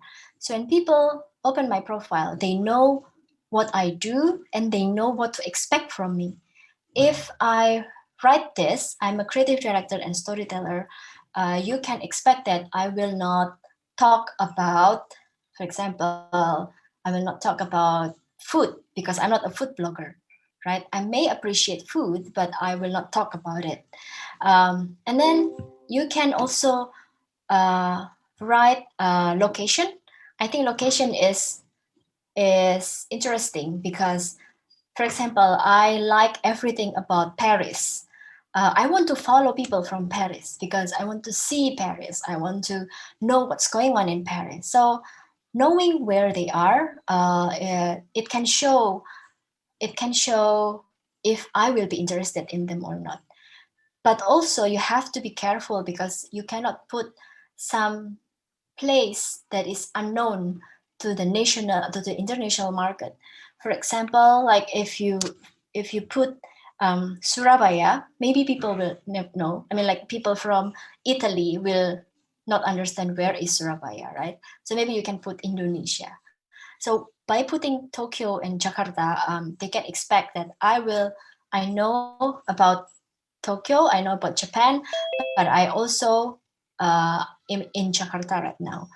And then the fourth point is, of course, you have to have a very coherent feed. Like your Instagram has to have a color theme that is very nice to look at. And so what did I learn about self-branding is that you know your skill. What is you are good at? Photography, art direction, content writing. It's my skill. What is your specialty? My specialty is in Japan. So people know that by looking at me, they can know more about Japan. And also, my passion is in travel, in design. So my feed, all my posts will talk about that. It's about travel, it's about design, and also my community. Sometimes when you want to follow people, you can see who also follow this, right? When you see some famous people that also follow you will understand what kind of person this is. And all of this is your self-branding. This is how people know you, not only from your work, but also from your identity. Self-branding is the new language for creative marketing. It's not about the creation, it's about the creator. It's never about the project that you made, it's about who you are. So how do you create your self-brand, right? You have to know your skill. What is your skill? You are a good designer, interior design, but what is the specialty? I mean, in your batch only, there are 200 interior designer, right? But what makes you special? What is your style? What is your taste? What is your philosophy of design? And you have to know, you have to be certain about that, and you have to try to express it to let people know. You have to be different from your colleagues. You have to be different from your friends. For example, you want to be a minimalist interior design. But what is minimalist interior designer, right? Don't be satisfied in defining yourself in the local context. I mean, like, don't be satisfied being a Surabayan interior designer. Try to learn from the global world. You can access knowledge everywhere, from everywhere. Try to learn from Japan. Try to learn from the Scandinavia country. How do they define minimalism? Is this the same with what you have in Surabaya? So make yourself different, and you have to also understand what is your community needs and interests and longings. Like for me, I understand that the people who follow me, they want to know more about Japan. So that's what I try to give to them. I try to offer them what they want. And then it becomes my branding. It becomes how people know me. Oh, Krista is someone who knows about Japan. So if you want to know more about Japan, you should follow her. So something like that. You have to make it clear to yourself. It took me years to build my self-branding, to be comfortable with who I am right now. If I counted it from the moment I graduated, it took me 10 years, right? But what is important for me, I think, and I think it's going to be beneficial for you too, is that follow your curiosity. Like I left interior design after 2 years after I graduated, but it doesn't mean that I cannot be a designer in the future, right? I just try to follow where my curiosity leads me. Oh, apparently I'm interested in creative marketing. I'm interested in social media. So I try to learn that. I learned to study uh, a lot of other fields in creative area. You have to explore yourself, explore your creativity. Don't just be an interior designer.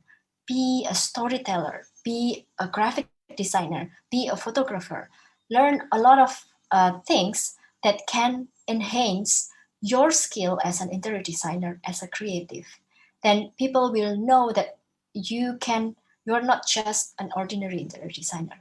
You are something else. The way you design is very different than the rest of your friends. And then meet new people. Don't be afraid to meet new people, get connected. If you remember that's how I actually got connected to a lot more of the international designers. Like it's from an old friend, an old clients, and she got me to meet other people, and it's just a snowball from there. So if you think I cannot meet new people or international people from Surabaya, and now it's Corona season, we cannot go out abroad, right?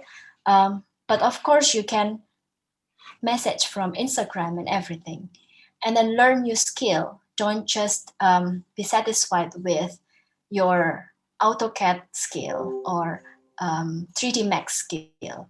You have learn Photoshop, learn Adobe Creative, anything that can enhance your design and enhance your personality, identity as a designer. Use the years that ahead of you, now that you're going to graduate, to build a strong identity of yourself as a creative person. Maybe in the next few years you're not going to be interior designer, but maybe you're going to be an interior stylist, or maybe an interior photographer, or maybe a design writer. It's still so connected, and that's your identity as a person, because what people buy from you is not your product. They don't care about your product. They care about who you are, about your identity. And if you are certain of your identity, no matter what you sell, people will buy it. So remember, it's not what you create, it's who you create. So this is a bit about design. This is actually what we sell. So like antique vase, antique like vessels. We try to style it. We try to make a photograph of the projects in a nice styling way in the corner of a room, a space, so people can imagine, oh, maybe my house will look like that if I buy it from Isen Isen, right? But also on our Instagram, we don't only give them our product. We don't only display our products, but we display like a design philosophy that we know, like wabi sabi philosophy, or maybe places from all around the world that inspire us. And maybe we make a playlist of songs from all around the world, from Portugal. This is the playlist that we make that people can access to when they go to our Instagram. So we put it all here. And by then, like, people have the sense that we don't actually sell products, we sell a lifestyle. So when you buy from Isen Isen, it's not because you like our products, maybe you like it, but also because you feel related to the lifestyle, to the idea that we sell. So whenever they buy something from us, they can get the sense that, oh, this is my lifestyle, this is the standard that I want. So that's why I buy from Isen Isen. And how about you? What do you do? Do you know what you are good at? And if you know that, try to build from that and understand how can people feel relate to you? How can they imagine themselves with you as their idol, as their someone to look up to? And make sure you have a good community that is outside your circle right now. So you have a community of interior design students, right? But but try to go out from there. Try to aim higher. You want to make a better community from people from Jakarta or people from Malaysia, from Singapore, and then it goes past Asia, from Europe and everything. So your community speaks about who you are. It determines whether you are just a local designer or you are an international designer. So I think that's all. Thank you. Okay, thank you so much for your sharing such a marvelous experience with us. Now we are going to open a Q&A sessions.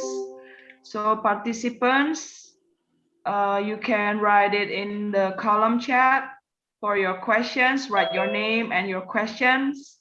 So our speaker today, Krista Priscilla, will answer it in this Q&A sessions. There are some questions.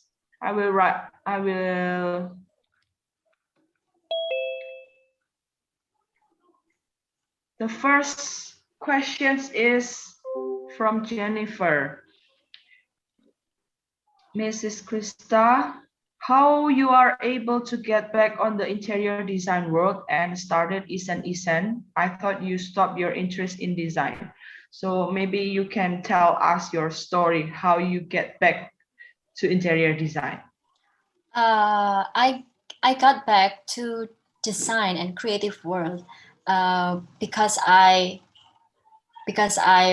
traveled in Japan, and then I got frustrated with the way I photograph, right? Then it started to roll out from there. I got more involved in photography world, and then it opened up to so many other creative fields that I never thought I would access. And then because I also went to some design places in Japan. I went to the museums and everything, and I share it on my Instagram. Then some of my friends from interior design faculty in Petra University, they got connected with me again because they were interested. Oh, thank you for sharing interiors in Japan. I got to learn and everything, and we talked again, and we got reconnected again. And then when I went back to Indonesia, they asked me if I wanted to join or collaborate with them to make something, to make isen. Um, Actually, Liang Gono, that's my partner, he asked me because throughout my Instagram, through what I posted, he can see that you have that specific, design style or design taste that I think is match with mine. So I think you will understand my style, and I want to learn from you, and you can learn from me about Indonesian market. And then we decided to work together, and open isen. So I think the most important thing is don't throw away your friends. I mean, like don't burn the bridge, right? You never know who you end up with in the future. Yeah, networking is really, really important Yes. for the future, right? Yes. Okay, for the next questions from Rhea. Hi, Miss Priscilla. Thank you for the insightful sessions. May I know that what kind of camera do you shoot with? And could you please give us some photography tips for beginner? So about the angle, editing the photos maybe, or editing the apps, and Petra. Thank you so much and stay healthy. Thank you. Usually I shoot with my Sony camera. It's DSLR. I'm sure you took photography lesson, right, in interior. So I use DSLR, and then I will do some post production. I edit my photos in Adobe Lightroom. It's a software for photo editing. And then for the angle, I think it's actually it's up to you. The photography that you take should reflect your identity, what you like, what do you want to say, or what do you want to show to the people. So for me, I like scenery kind of picture. If it's travel, I like to put myself there, but not like the selfie, or not with me facing the front the camera. I like to face back because I want my viewers to feel as if they are traveling with me. So that's the aesthetic principles that I try to make consistent in my photography. So you have to try to find your own identity and learn from that. It's my photography journey is not done overnight too. I took a long time to learn and to make mistakes and everything, but it's been a fun journey. And I'm sure if you want to also try to showcase your interior design portfolio, you can learn photography. You can learn how to take nice pictures so people can see the beauty of your design and not just usual picture of a room or something. Okay, thank you for your answer. For the next questions is from Mozart. How to measure the success of a product when doing creative marketing compared to brands that use hard selling and promos? Do you have any suggestions? I think it depends on the products that you are selling. For example, if you are selling, like food or other things that you can easily buy, it's of course the measure is the quantity, right? The more it's sold, the more you success. But if you sell something more tangible, like design, for example, like your portfolio, for me, the measure is not just about how many people hire me, but what kind of people that hire me. For example, in Isen, we have a client that don't give us any concept, don't give up any brief. Like when they hired us, they tell us, this is my budget, just do with it, just do whatever you like. I trust your style, I trust your design. I know you will make something good, something beautiful with my money, so just do it. And it's not just a little money, but it's a big amount of money. And I think it gives us creative freedom, and that's the most important thing about being a designer, because that means your client trusts your style. It's not client that give you pictures from Pinterest and please make something like this. Then you are not a designer. You are just a tukang, right? They don't buy your idea. They buy only what they cannot do. That's why they hire you. So I think that's how you measure success. And that's why it's very important to self-brand you, to make sure you know your identity, because people will look for you for your ideas, for your style that they cannot find in someone else. Okay, thank you for your answer. For the next questions from Stanley, how do you search for ideas when you don't know what word to use to search the ideas we want? Maybe you have some tips for Stanley? Sorry, can you repeat? How do you search for ideas when you don't know what word to use to search the ideas we want? Maybe if you have no ideas, what did you do usually? Okay. I think you can start by following people that you know will you know that this people is different. This people is not other people that you follow, someone else that you never see his work. Try to look at his work, and I usually go down the rabbit hole. So it means that, for example, I follow one designer, and then I will, I'm so capo, yeah. So I like to open all the posts and all these people who is he following. So I open his followers or his friends, and then from there I try to open one by one, and then that's how I learn sometimes. Just follow the road, right? And if you don't know where to start, I think a good way to start is, if you can, go to like a museum, watch good movies, not movies in Indosiar or in RCTI, but movies, international movies in Netflix. Don't go for American movies. Try to find French movies or Spanish movies, something that they will show you the kind of settings that you cannot see anywhere else. So I say try to find somewhere different than where you are looking for right now, so you can find something that is very inspirational too for you. Okay, thank you. I think capo sometimes is very useful, right? Yes, yes. As long as you're not capoing other people's lives. Yeah, that's right. Okay, for the next questions, it's from Samantha. Hi, Miss Krista. Isn't it difficult to do all your passions at the same time? And what passions do you enjoy the most? Thank you.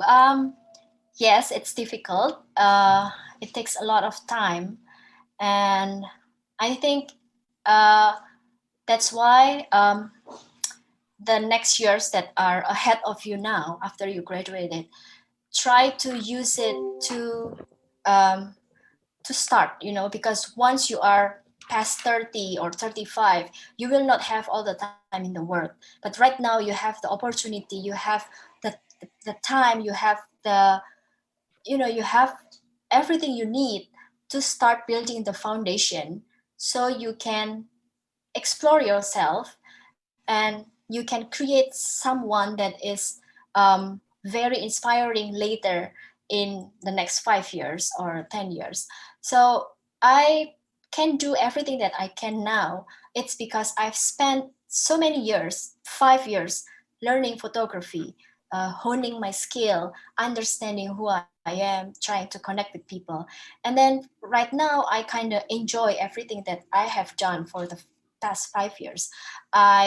It's difficult to do my passion right now, like for example, managing Isen or managing baby boo story, or still tending to my family. But that's kind of easy now, because I have met the right partner. Like because they know who I am, they know my standard, they know my quality, so they trust me, and I can, I don't have to spend time arguing with them or trying to find the style, the design. We don't do that kind of discussion anymore, because she trusts me and I trust her, and it saves a lot of time. But that can happen only because I know who I am, she knows who I am, we both know what we expect from each other. So yeah, I think starting from I mean, after you graduated, try to explore yourself, learn new skills. It will save you in the future. You may not see it now, but you will see it in 5-10 years. Okay, thank you. For the last questions, maybe you can share with us what do you enjoy most about being this design and business industry? Maybe you have some favorite projects. Can you share with us which one is your favorite projects and why is it being your favorite project? Okay, I think what I enjoy the most is actually creating. So of course I enjoy when my product sell, when I got money, right? But actually the most satisfying thing for me is when I create something and people understand what I create. People appreciate me because of my ideas, and they like it and they love it and they tell me this is good. You are very talented. I want to see more of what you create. I think that is very satisfying for me, and that really drives me to create more beautiful things that people can enjoy. So I love creating anything, you know. It's not just making sleepwear. It's also sometimes just as simple as making Instagram story that I put some layout in and I put some nice photos, and people commenting on it, people want to know more, people ask me question. I think that is really satisfying for me. And what was the next question? What is my most favorite project? I think so far my most favorite project is when I was styling for a house, the house of the head BRI bank owner in Jakarta. That's the one that I told you. Like he didn't give us any brief. He didn't ask for any concept, a mood board, anything. He just gave us amount of money, and he said, "Do whatever you want, buy whatever you want, whatever it is." And I trust you. I trust your instinct. I trust your design. I trust your taste. And we were so excited, but also so nervous because like me and Liang, we wanted to buy this designer's chair. It's like 68 million. And we were talking like, should we buy this? Would he mind? Would he, it's too expensive, don't buy that. Would he say that? But then we told him like, would you buy this chair? This is really good. This is only like 2 pieces in Indonesia. Would you spend money for that? And he said, yes, of course. I know that chair. I know the designer's jersey. You can buy it for me. And we were so happy because like finally we can have clients who understand the beauty of design and willing to spend money for that. So it was really fun and was one of my favorite projects, I think. Okay, thank you so much for your sharing today in this event. I think our time is up now. So we are going for the next events. Thank you so much. Thank you so much for having me. Nice to meet you, Boo. Yes, I meet you too. Okay, bye. Long time. Yes, 10 years. Together. Yeah, almost 10 years. Okay, thank you so much. Thank you so much, everyone. Bye. For all participants who joined this event today, and I will give it back to the Master of Ceremony, Jennifer and Emily. Thank you. Okay, thank you for sharing your secrets behind your success, Mrs. Krista. I looked into your Instagram account earlier and I was literally mesmerized by it. Can I please join your little family and live in Japan too? Because it's such a cool. Please pardon my partner. She's such a big fan of yours, but actually it's kind of my dream to continue my study in Japan too. So maybe if you're welcome to add one more family member, I am always available here. Okay. It's such an inspiring presentation, and I sure learned a lot from Mrs. Krista. Thank you. Okay, once again, thank you very much, Mrs. Krista Priscilla, for being here with us and sharing your knowledge and experiences. Now, to commemorate this moment, can we please take a picture together? Oh, sorry. All participants are welcome to Sorry. open your cameras. Creative division, if you will. Okay, hello guys. Let me start the photo session. Okay, 1, 2, 3. Okay, one more time. 1, 2, 3. Okay, thank you.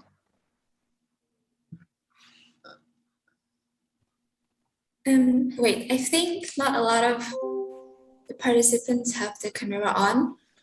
Can we take a photo again one more time? Okay, of course. Wait, let's wait for a while.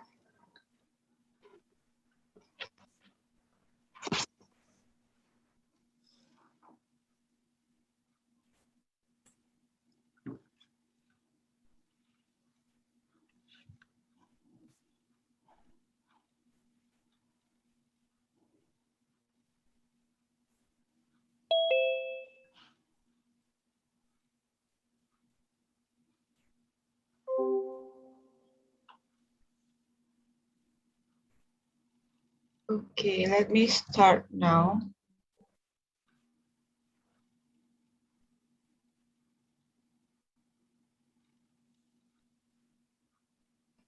One, two, three. 1, 2, 3. Okay. Thank you. Okay, thank you. It really is a pleasure getting to know you, Mrs. Krista. I hope one day we can meet again in another event or maybe even in person. Okay, now, after our first seminar, we are going to watch a special performance from Petra Christian University. Enjoy!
Ladies and gents, this is the moment you've waited for.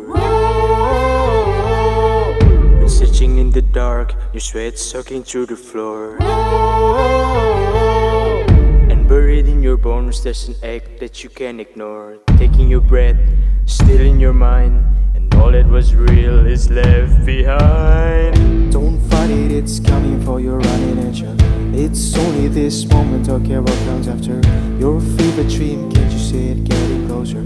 Just surrender, cause you feel the feeling taking over. It's fire, it's freedom, it's flooding open.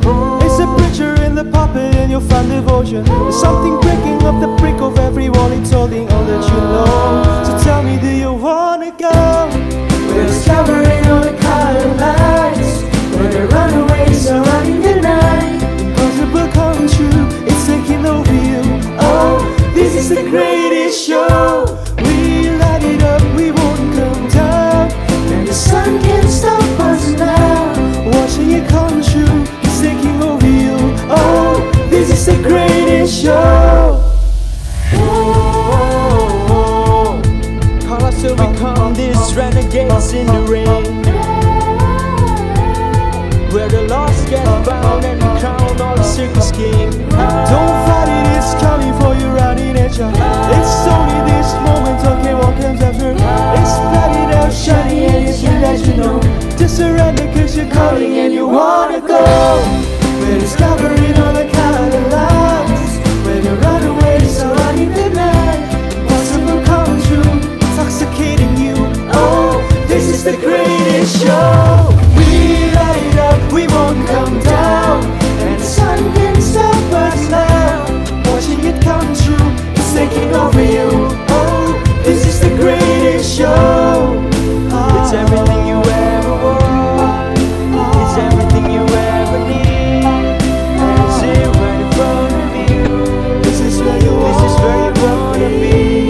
are running the night. Impossible come true, it's taking over you.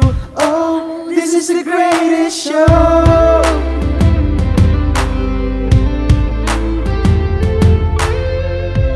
We light it up, we won't come down, and the sun can't stop us now. Watching it come true, it's taking over you. This is the greatest show. We're discovering all the color lights. When the runaways are running the night, impossible come true, it's taking over you. Oh, this is the greatest show. We light it up, we won't come down, and the walls can't stop us now. Watching it come true, it's taking over you. Oh, this is the greatest show. 'Cause everyone is right in front of you, and you see the impossible is coming true, and the walls can't stop us now. This is the greatest show. This is the greatest show. This is the greatest show. This is the greatest show. This is the greatest show. This is the greatest show. This is the greatest show. This is the greatest show. This is the greatest show.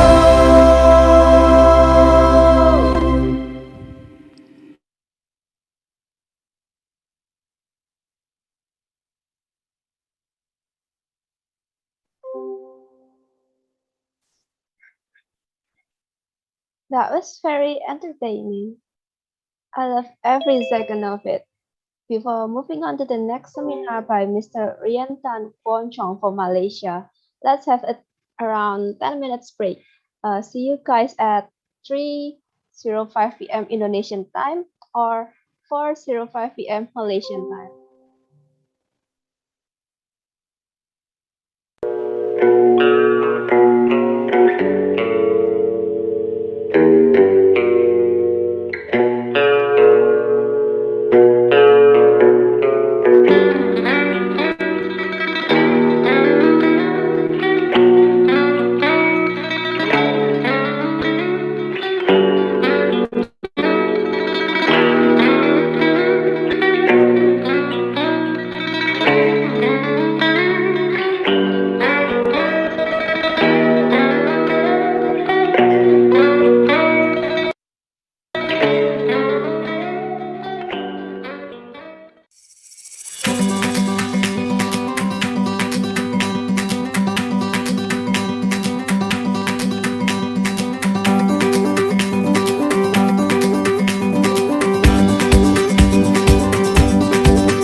We're back for our next seminar.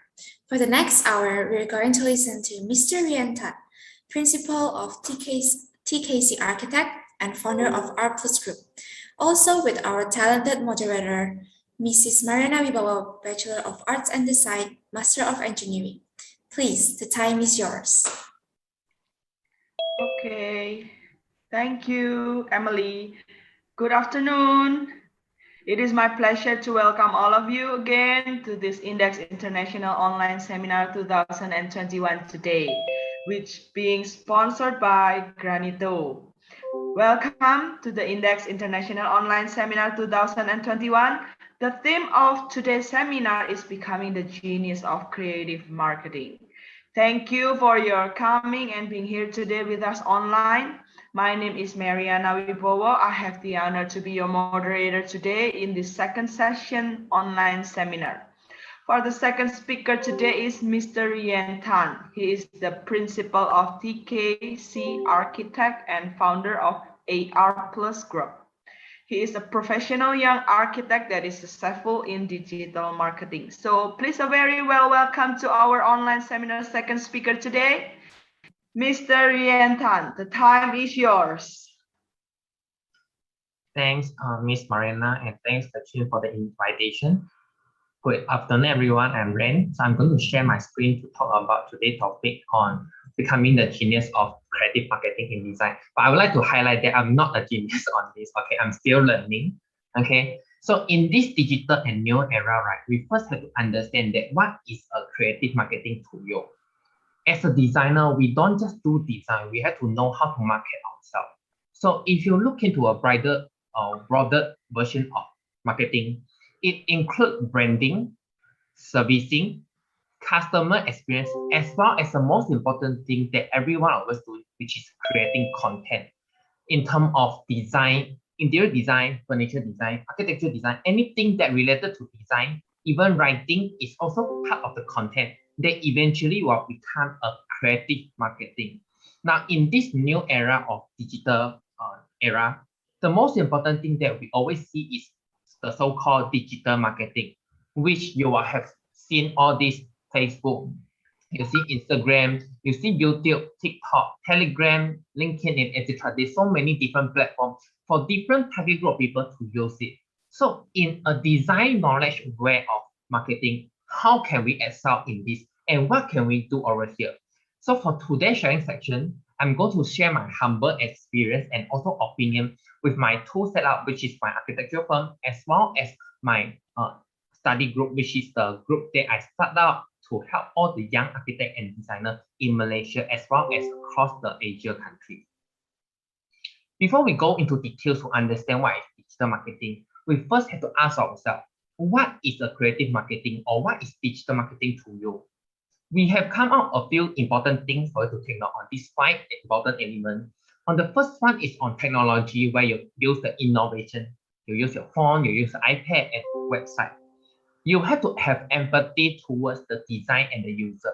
You have to understand the persona, you have to understand their knowledge and what they need, which eventually come out the most important thing that I would say in today's sharing session is engagement.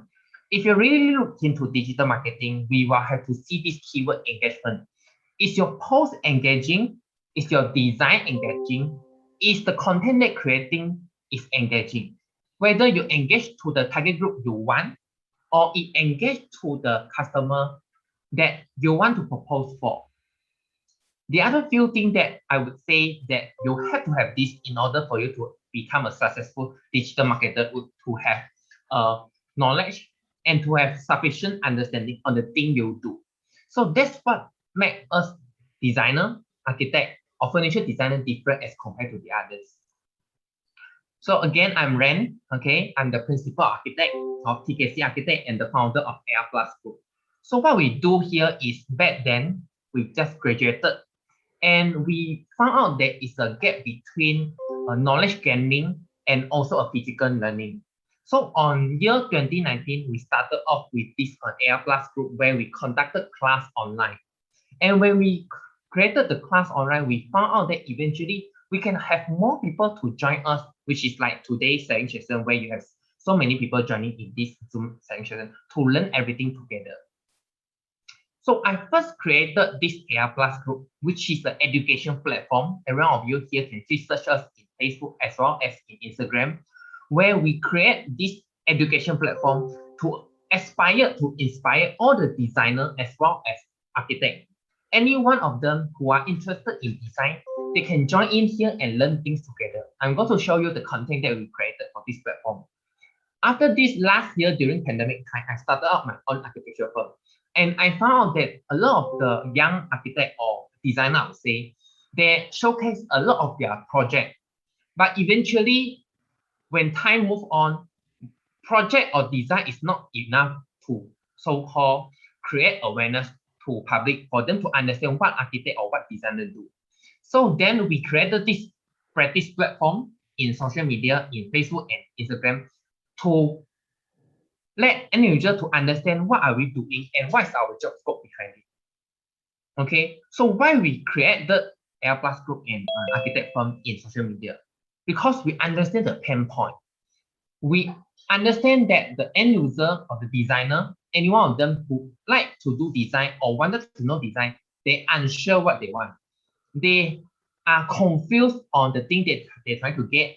And the most important thing is they don't know what or who they can connect to. Example, if you have a client who want to create a furniture design, they want to create a table, they don't know who to look for. Example, if you are a furniture designer, you want to create a table made out of timber, but you don't know where you can source the timber, you see. So we found there's a gap and there is a clueless or directionless idea in this. There's no proper reference or guidance for young architect or young designer along this way. If you are in this industry for a longer time, eventually you'll gain the networks. Then you can ask all your mentor or senior on this. But what happens if you are young, you just graduate? What are you going to do over here? That's why we created this IAR Plus and TTSCA architect platform to showcase our portfolio, first thing. Second thing is to act as an online professional platform where we want to gather all professionals as well as designer and user to share all the thoughts together to enable this platform to be a flexible and adaptable area where people can just come in and learn the knowledge and follow the page and see what they can do, and they save it and pin it just like what you do in Pinterest. The social marketing that we enlarge and to incorporate here is the first thing we look into the knowledge sharing section. Second thing we do on technique sharing section, where we tell you how to present better, how to attract people. Third thing, not to forget to showcase our portfolio, example, the design project that we've done, or the things that we have carried out so far. The last two things is the most important thing. Once you have your project done, the best thing that you can do is to get reference, to get recommendation, suggestion from your existing client as well as someone who learned from you. This is a very good thing to promote yourself or to let other people know about things that you do. Okay, eventually you will create a platform or create a branding for yourself. So this is a look of a social media marketing in design point of view, in my personal opinion, where you have your knowledge, you know AutoCAD, you know 3D Max, you know all the software, which is the combination of knowledge and technique. From here, you will then create your portfolio, which is your project, your outcome. You share all this in your social media, and it attracted a lot of different users to come in and engage you. When you get all this, let's say your project completed, you have your references, then it will be an additional point for you to attract other people to continuously engage your professional service as well as getting you as a designer. So this is a general roadmap or strategy on how we as a designer to sell our design in a digital marketing point of view. Now, as I mentioned earlier, AR Plus Group is an education platform and my architecture firm is a practice. So how do we actually combine these two together? We started AR Plus way earlier, where we have created a few different series for designer as well as architect. Okay, we have the paid classes and we have the free classes, so-called the knowledge sharing section for everyone. If you look into our social media, you will find out we have different color code for different series of the design sharing knowledge, where we have testimonial by all our previous students. We have weekend quiz, where we utilize a lot of the Telegram as well as our Instagram to ask questions so that people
all our design work. We show our design development with the diagram, with the rendering, and eventually the completed photo. Okay, we link it to our Facebook to let people know this is the thing that we can done, and this is the outcome you can have. So from here, right, people browse through your portfolio online in Facebook or social media as well as Instagram. They will then engage you. This is one of the method that I get clients who say, hey, Mr. Ren, I saw your project like this, and this is the thing that I wanted to do, and I want to engage you to do my project. So this is one of the method of marketing where you show your project. I think a lot of designer and marketer or so-called architect, they know all of this. They can show all this. But what they don't do is the extra added value, where we in IR Plus and architecture firm did that. We do knowledge sharing. Example, we tell and we share the information in Instagram as well as Facebook. We tell them and we answer all the questions they always asked by the user. Example, the first one, do I need permit to do housing extension or kitchen? So we tell them, if you don't do this, you will get penalty. Your building will collapse. You will have your fire risk. Your insurance cannot claim, and your reselling value will drop. So we showcase them all these things in a content format in Instagram as well as Facebook. So this is what we did on knowledge sharing. We want to educate them. We want to increase the awareness. So the next time, right, when they want to do something, they already have this in their mind. Okay. And of course, the next thing is because I have received this question more than 10 times. So it's very difficult for me to explain the same thing all over again. So I'm just creating this content as a link. So next time, if people ask me, I'll just send them this link, or I will just send them this, graphic. So they will read it easily, and then they will understand it because they just swipe right on it. So they can understand all this content easily. So different content, right, create different outcome, and it creates different awareness to the public as well as the end user. So in our website, right, or the architecture firm, even though we are still only 2,000 people following so far, but we are doing good because we are engaging all our end user with all the knowledge as well as portfolio sharing. Okay, as I mentioned earlier, we share on the project. As you can see here, we tell them what's the project we're doing it now, on the design as well as the completed one. Okay, we also showcase some other project that is very different as compared to the other architect firm or the other designer did. So we try to do something different as compared to the others. You have to understand in this digital era, right, marketing is a very important thing because you cannot meet people physically already now. So digital or so-called virtual meeting is very important. Before they engage you, right, they will actually somehow stop your profile or your portfolio. So your social media is very important for them to look into it, to understand what do you have and what kind of services you can provide for them. So we then link our Facebook and also Instagram, as I mentioned earlier. This is the most common thing. Then we get minimum 7,000 reach, and you can see the engagement is around 200 for this post we posted the first day. This is captured on the first day, where we tell people what is the standard operation procedure you should do in Malaysia during the COVID time. Okay, step number 1, you have to do this. Step number 2, you have to do this. So they will share it around. Everything that we share, right, is all construction or design related information. Okay, so this is linked to what we are doing it now. And the other thing that a lot of people don't do, right, is this, where we have get the most engagement so far. We have up to 10,000 engagement organically. We don't pay anything to have all this reach and also engagement, where we showcase people the kisah pernah, on the case sharing, okay, which is on the real project. Okay, we tell them what do you do and what is the issue that you don't follow this law. If you don't follow this law, what is going to happen? Okay, so we tell them the pro and cons, things to do and not to do in this post, a wrong write out. So this is also a content making, but not in graphic way, in a written format way. So from here, right, people will then go and read when they are free. And if they find it knowledgeable, benefit, and bring value to them, eventually they will share to their Facebook page, they will share to their or they will share to other people who are in this industry. So this is one of the methods that you can create a very impactful engagement with your audience as well as to public. Let people know your existence. Okay, branding in social marketing, you cannot look in short term, you have to look in long term. Okay, in my point of view, marketing, let's say you are doing a marketing, you don't just market for 3 months. You have to look into 1 year, 2 year, and 3 year goals. What you want to achieve in the next 5 years, example. So you have to start to build up your content by now. You don't get your follower like 1,000 followers in 1 day. It accumulates according to the time. So you have to have a basic knowledge or a thing or content to share first. Eventually, you will attract the right audience that you want. Okay.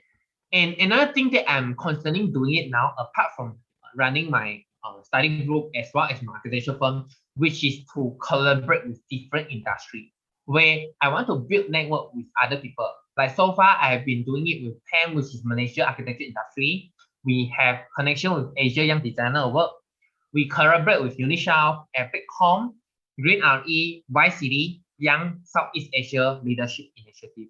So we create collaboration with every different industry to try to link everyone expert and share this knowledge with everyone.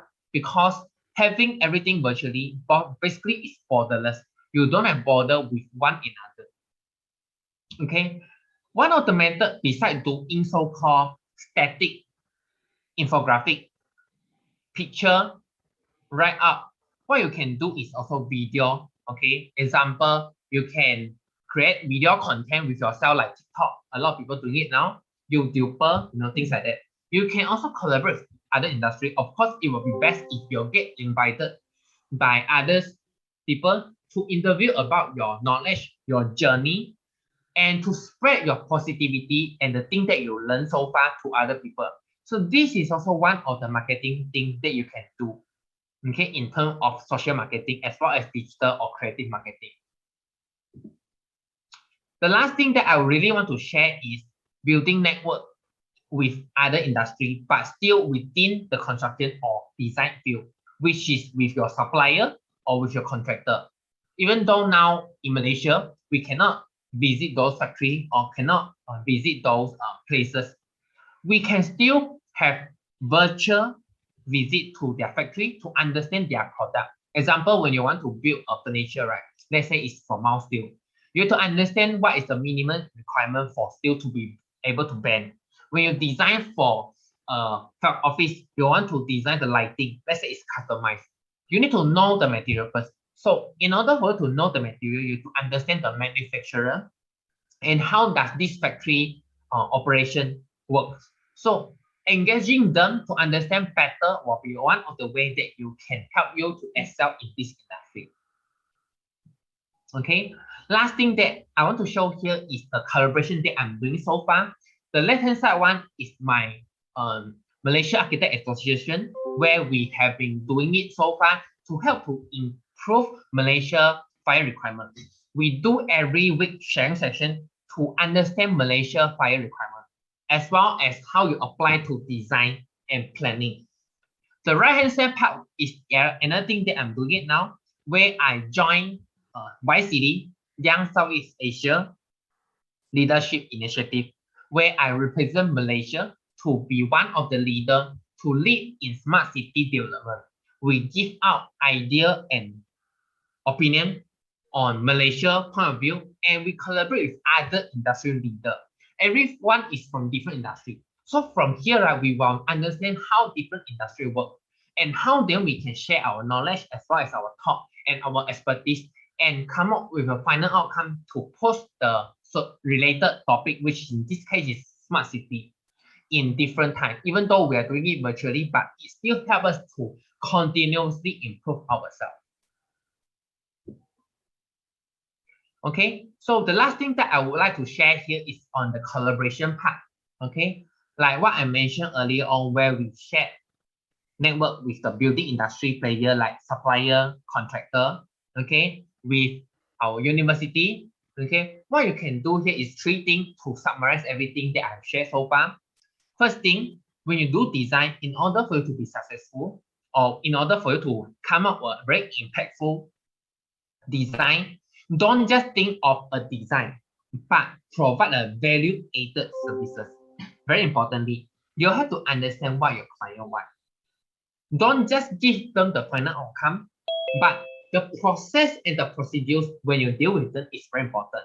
You have to get them comfortable and you have to let them appreciate your effort. You have to let them know what's your value add. So for our firm and our study group, right, what is the value added thing that we provide to them is the knowledge sharing. Second thing is the case sharing. We tell them the pros and cons to do this, what you should do, what you shouldn't do. If you do A, what is going to happen? If you do B, what is going to happen? So we share all of this knowledge for free to them. So this is what the value that we created for all our audiences in our social media. Second thing that we do here is on presentation. Okay, a lot of methods for you to do presentation. You can showcase your design with Zoom. Okay, you can showcase your portfolio in Issue or any website. You can also showcase your portfolio in digital marketing or social marketing like, Facebook and Instagram. So presentation is very important. You can create different platforms for you to showcase all your design portfolio, which I have been sharing so far. You can use Telegram, you can use Clubhouse, you can use TikTok to showcase all the things that you show. Okay. Last thing, most importantly, is to have discussion. Not just discuss with your client, but to discuss among your team, to have a brainstorming session to the way forward, not for the current project, but the future one. You have to discuss with your current team member what is the thing that you guys want to do and what is the possible venture that you can look into it, because digital marketing, right, is attracting all the youngsters. All of you here is the future end user or the designer. I'm sure you have more ideas as compared to me. So I always encourage discussion and brainstorming section among my peers or my team member. I want to know more ideas from everyone. So this is one of the most important things that we can do so far in order for us to continuously having the so-called creative marketing. Because if you're only doing the thing that I have been sharing it, right, it's only called digital marketing. It won't be creative. So in order for you to have a creative marketing, you need to have more brands to come in and chip in and provide you more ideas behind it. Okay, so that's all for my sharing section. And I just want to end my sharing section with last word. For me, right, marketing is really just about sharing your passion. Just like what I've been sharing so far, we share the knowledge, we share our portfolio, we share our design, we share our idea.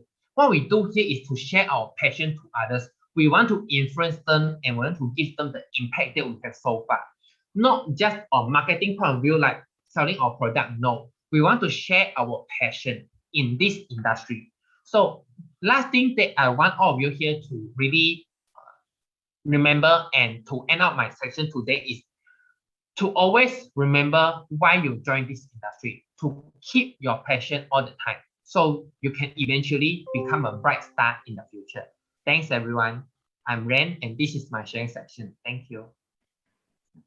Thank you, Mr. Riantan. It's very amazing that you explain all of your works today with a short of time. Okay. Thank you so much for your sharing today. I have seen your Instagram in TKC Architect. It is really inspiring, I think, and I give a lot of awareness to the audience who read it.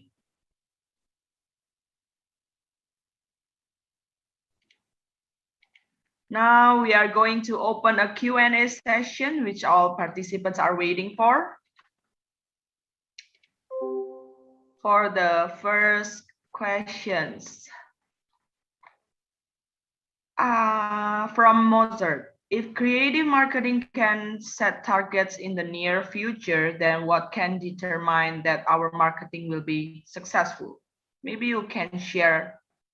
Okay, before I go into marketing, right, I need to let all of you here know, because marketing is really not designer expertise. I actually engage a digital marketer to advise me how to do it, because I really don't know how to do it. And every one of you here, please take note that in order for you to expertise in one field, right, you really have to spend time. So like I don't have enough time. That's why I hired a digital marketer to tell me. What he tell me is that marketing for every different industry, right, is not just one stone hit two bird. You won't get one thing in one time trial. So what you do here is normally, right, what they do is they will try out 3 to 5 options, and from there, right, they will see the result. Which marketing method is the best? From the 5 options, then they will shortlist 3. From that 3 onward, then they will shortlist 1 or 2. And then continuously, they will use that 1 and 2 method to continually run their marketing things. This is also what we do in our platform. Like previously, our architectural firm in social media, right? We actually share a Malay or so-called Indonesian language, but we find out that the engagement is lesser. We don't engage to the audience who want to read the Malay or the Indonesia version. So then we don't share it anymore. We save our human manpower. We do more on Mandarin and English sharing. So marketing have to be trial and error. I hope I answered the question. Thank you for your answer.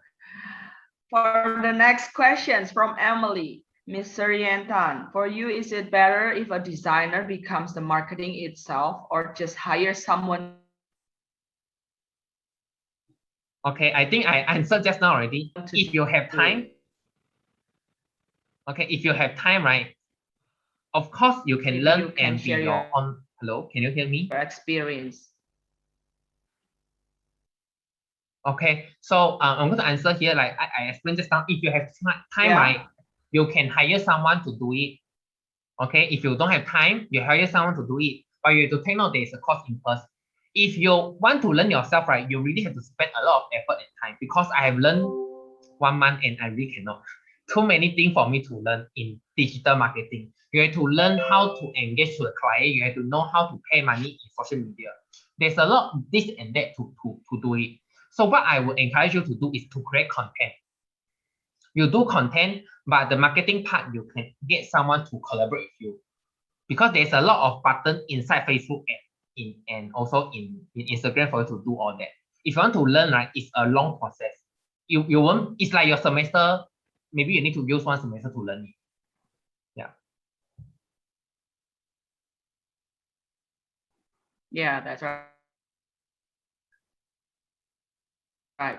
Okay, for the next questions, from you, for the participants, young designers, to start their own business in interior design, what should they prepare from now for the creative marketing? Okay, I would say do more project, share more portfolio. This is the most important thing. You have to have something first for people to come in and engage you. You imagine, let's say I give you an example, you want to go buy your grocery, right? You imagine you go to the market have nothing. How are you going to buy? So just like your client, they want to buy your service, which is your design service. If you don't have something that have completed, even it's just a rendering or design, it's fine. So you need to have something, what we call portfolio, for them to engage you and buy the service from you. That's why I also know, like, creating project, it takes time. That's why for ourselves, for our project also, we are accumulating it. It's not like 1 month you can done so many things. So you really have to plan it. So in our social media, right, I actually plan it according to calendar. Like maybe this month I have to share this, next month I have to share that, so that I will have consequence posting for all our digital media. That's why content is very important. Thank you for your answer. Okay, for the next questions, what are the most struggling things when you want to do creative marketing in design based on your experience? I think the most difficult thing is to let the correct audience be attracted. Example, I have been doing this post, this content, I think it's going to attract a lot of people. But when I posted it, right, after 2 days, they don't attract the people that I want, or the engagement is not as much as I imagined. So the designer point of view, right, and the layman or so-called end user point of view is very different. What you think they might want, right, is not exactly what they want. So it's very important for you to take time and to, I would say, try and error to understand what they want. That's why in our earlier posts, you might see the like is not so much and our follower is still a lot, because we are still trying and error to see what really our audience want. And we don't want to be like 10,000 or 20,000 followers. Why? because right, we want to have the correct audience, even though our number is still small, not as much, but all of them is the organic follower, which means right, all of them is designer, architect, or people who appreciate our work. They are really following our thing and they know what we want. So from here, right, they are so-called a local audience. Then from there, eventually you can turn them into your revenue, which I mentioned earlier on one of the slides. Okay, content build relationship, relationship build trust, trust bring you revenue. Yeah.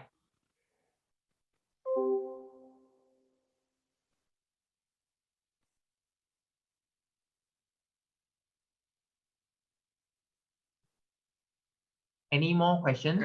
Even though we can't use in this digital era, is there any tips and tricks for handle that? Or maybe you have some apps or technology that you use in your marketing area? I think for designer, right, all of you here should be able to know how to use Photoshop and AI. What we do here is we create a content and we created this.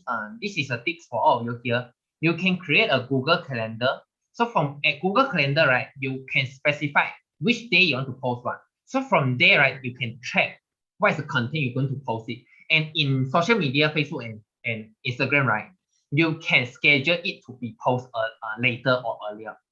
Okay, so you don't have to be panicking. Right? Okay, it's already 8 o'clock, I have to post. You don't have to be worried on that one. So you can schedule it earlier. So what we do here is we get all the content ready 2 weeks in advance. So we are scheduling it 2 weeks in advance. So I won't have last minute or issue that is going to happen like lack of content or our content or there's nothing to be posted. So we create the content earlier. So planning is very important in this. So you can use Miro to do the planning, or you can use a Google Calendar or Google Excel file to do the planning for you to understand better how you can create continuous content. Because if you are only creating content for 1 month, after that 2 months, 3 months, no more, then your audience will lack of engagement with you. They will start out not to see your page appear on their home screen already. Okay, thank you for your explanations and your tips for handle that. And the next questions. Based on your experience in creative marketing, how can we expand our networking for engagement? How can you get a lot of engagement in your social media? I think one of the biggest engagement is the teaser burnout of the case sharing that I've shared so far. It creates a lot of, I would say, ripple effect, because the end user read it and they really feel it and they say, this is the thing that I really have to take now. Then they feel it's beneficial, they will share to others. So this is one of the way. You share something that everyone has in my mind or in their mind. Okay? Because you imagine you just share your design project, right? Design is very subjective. Not everyone will like it. You share one project, maybe only 1 people will share it out. But if you share something common, example, 4 ways or 4 tips to design bedroom with 100 ringgit, something like this. So this will attract a lot of people to look into it. They will see, oh, there's so many variations to do it. So rather than focusing on one thing, you open it up more or broaden the sharing section so that more people or general public can look into your content. So this is one of the methods that you can look into it. Okay, how many time amount we have to make a marketing or posted something in our social media do you suggest that we should do to make it better and it will be successful in your marketing? Is it a month, once a month, or maybe few times a week, or I don't know. How? Okay. What do you think? Because I assume you all just started up to do this digital marketing, so don't give yourself so much stress. So what we do here is we actually spend 3 months to do the planning, to have all the content ready, and then we started to post it monthly. Eventually, it became weekly, and now it become every 2 days have 1 post, or every day have 1 post. Because we have so many different platforms, you can see we have Telegram, we have Facebook, we have Instagram, we have Clubhouse. and we also have Zoom section. And one more thing that I didn't share here is the Facebook private group, where I have so-called exclusive member only group that they can get different content. So of course, all these need a teams lah. So if you are just one people or 2-person company, right? What I would encourage you to do is you plan first, plan 3 month time. Okay, what you're going to release out every month. So this is the thing that you can do. For me, I don't like to post it like simultaneously, or I don't like to post it without planning, because I don't want to let people feel this month I have, next month I don't have. It's like they are missing gap, you know. So I want to create a continuous engagement. It's like every week they will see something appear in their homepage. So that's why I plan it weekly or monthly they will have to post. It will be best if you can have weekly posting on social media. Okay, that's a good idea. Thank you for your sharing. And there are another questions from Joanne. May I ask, how do we show identity through our marketing process? Can you please share some tips? Thank you very much. Okay, identity is like your design, I would say design flair. When people see this, then they will know it's your design. Example, the so-called very famous architect, you see Zaha Hadid. Okay, you will see the building very curvy, you know it's their building already. Okay, so how do we create identity? If you look into our AR Plus Instagram, you will definitely know it's from us, because the way we design, or the diagram or the graphic we design, is so us, as in you can see the flair or the language is there, is from us. Of course, logo is first thing. Second thing is the design skill. So in order for you to create the identity, or I would say landmarks or things for people to remember, first thing is on your logo. You really have to come up with some logo. Second thing is the color scheme. So in my architecture firm, we use yellow color, or the tone of yellow to bring up entire design. For L plus, then we use cyan and also green or blue color to create the entire layout. So when we design the social content, right, we don't just design the content, you know, we have to design the thumbnail size. So every 3 posts, it will be one color scheme, or every 9 posts, it will be a color scheme. So when it is posted in 4 or 9 columns stuff, right, you will see it nicely completed. That's why I say you have to plan it earlier on. Yeah. Thank you so much for your explanations. I think we can conclude from these sessions. So creative marketing is about service, content, branding, and customer experience you want to make. You have to understand your clients' wants. For social media marketing, you can sell your reference, branding, knowledge, techniques, and portfolios, just like Mr. Yen Tan have done in their social media marketing. Thank you, Mr. Yen Tan, for your sharing such a marvelous experience with us today. I'm sure all the participants has a lot of knowledge from today's seminar. Thank you for all participants also for your coming and being here today with us online. For the next event, I will pass it to our Master of Ceremony today, Emily and Jennifer. Thank you. Okay. Thank you very much, Mr. Randan, for sharing this precious knowledge with us. Seeing someone so young but has achieved so many things in life, if that's not what you call an inspiration, I honestly don't know what it is. I'm pretty sure the participants here are motivated as well. Yes, thank you very much for inspiring me too. It really is a pleasure having you as a guest speaker. I'm looking forward to being able to work together with you again someday. But before we move on to our next session, let's take a picture together. Representative of the committee, can you please take a picture for us? Thank you.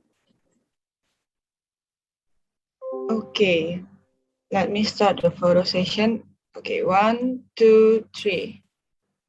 Okay, one more time. 1, 2, 3. Okay, thank you.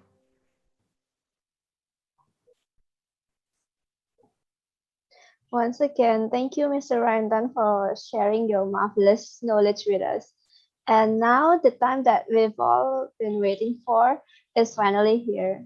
It's time for the awarding session. So without further ado, let's start with the first category. Oh yeah, I forgot. Thank you also, Mrs. Mariana, for being our moderator for the day. Yes, You're thank you very welcome. much. Okay, now we're gonna move on to the awarding session. For the first category, for the ones who have received the most votes, the favorite winners. Wow, awesome.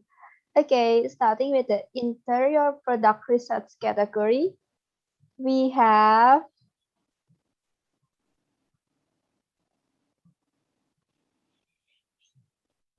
Clarin Aurelia with a total of 191 votes.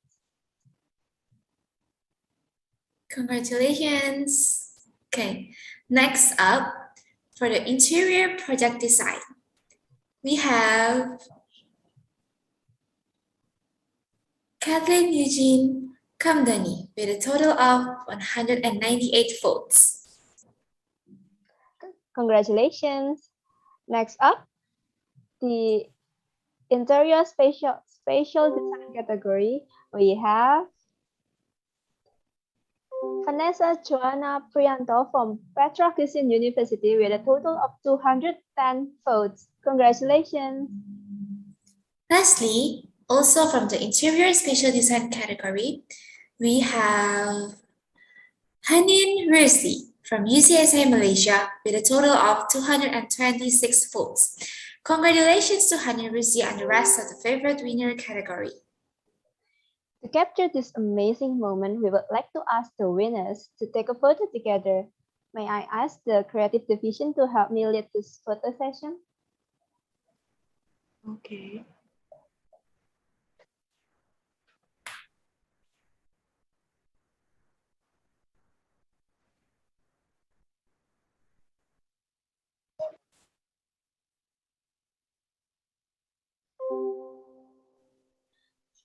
For all the winners, I hope you all will open your cameras. We would like to take a photo together.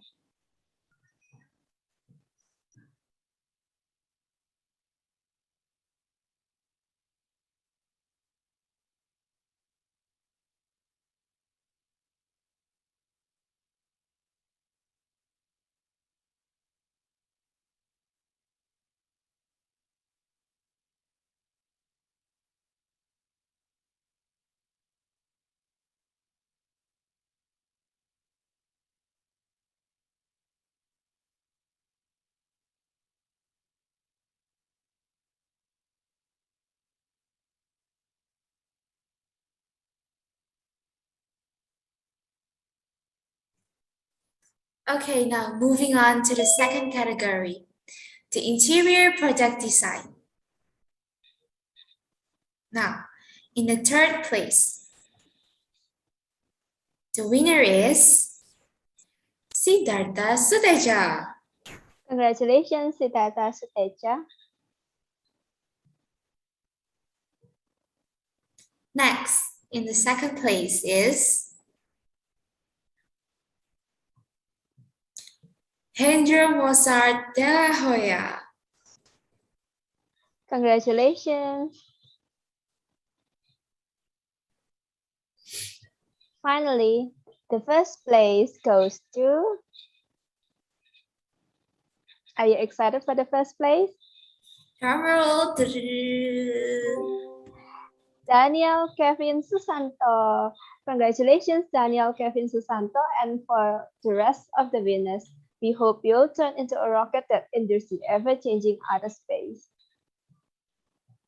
All right, let's take a photo together with the winners. Creative division, if you will. For all the winners, we hope you open your cameras to take a photo together.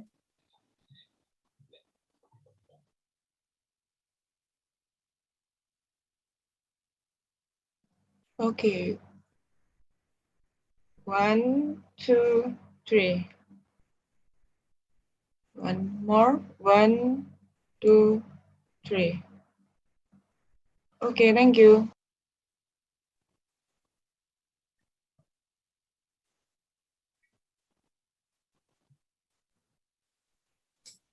All right, now for the third category, the interior and project research. We have one super talented winner. Who might she be? Drum roll. Okay, so it is She is Arin Putri Katerina Junaidi. We hope you will bring impact to your surroundings like water that brings nature to life. Before we move on to the next category, can I ask the creative division again to help us capture this moment with Arin? Okay.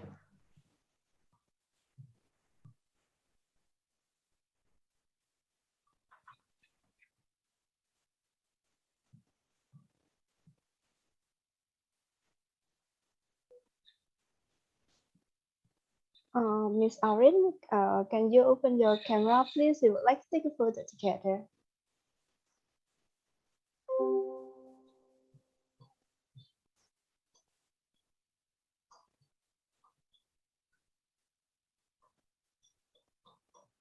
Oh,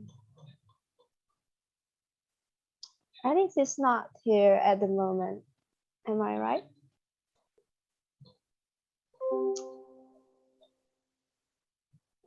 Okay, then moving on. For the last category, the interior spatial design.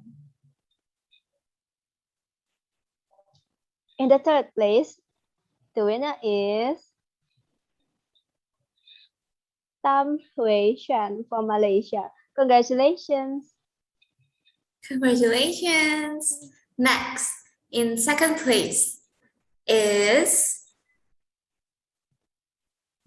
Natania Melisa Yuliani. Congratulations! And finally, for the first place, are you guys excited? Yes, I'm very excited to know about it. The first place goes to Fatin Nur Syafiqah binti Mohdi Faisal. Congratulations! We hope all of you will emerge as a versatile human beings who's ready to take on the world. All right, then let us take a photo together to commemorate this wonderful moment. Creative division, if you will. For all the winners, we hope you open up your cameras. Okay, guys. One.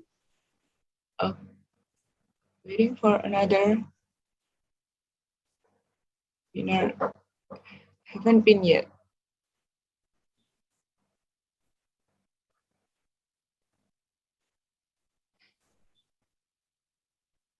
Okay. 1, 2, 3. Okay, one more time. 1, 2, 3. Okay, thank you.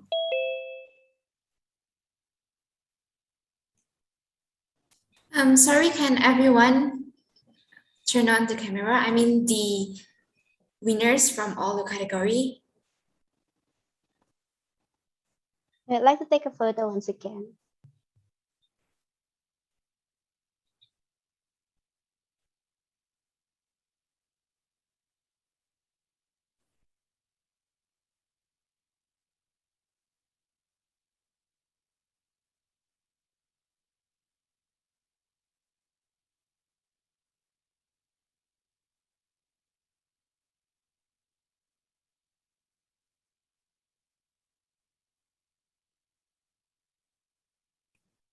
Can we ask Mr. Daniel Kevin to turn on the camera?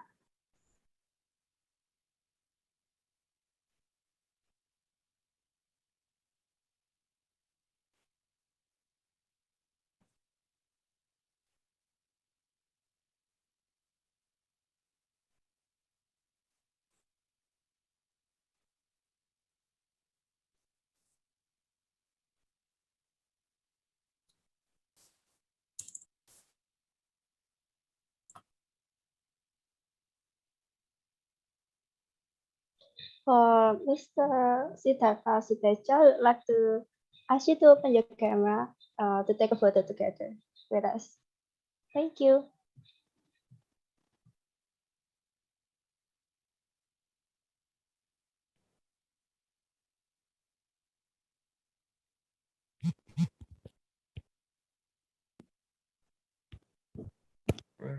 Okay.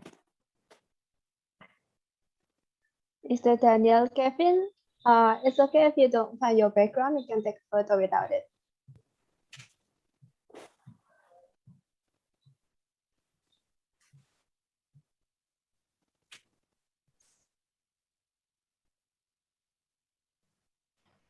Okay, let me start the photo session. 1, 2, 3. Okay, one more time. 1, 2, 3. Okay, thank you. Okay, thank you very much, everyone. And also, congratulations once again to all of the winners. We wish you all the success the secular world could give.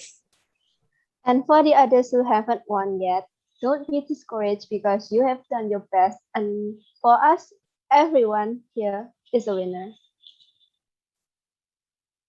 Okay, the awarding check. So what are we going to do next, Em? We're going to watch our last video from our sponsor. Taco, make that change. Let us take our time to watch the video while eating some nachos.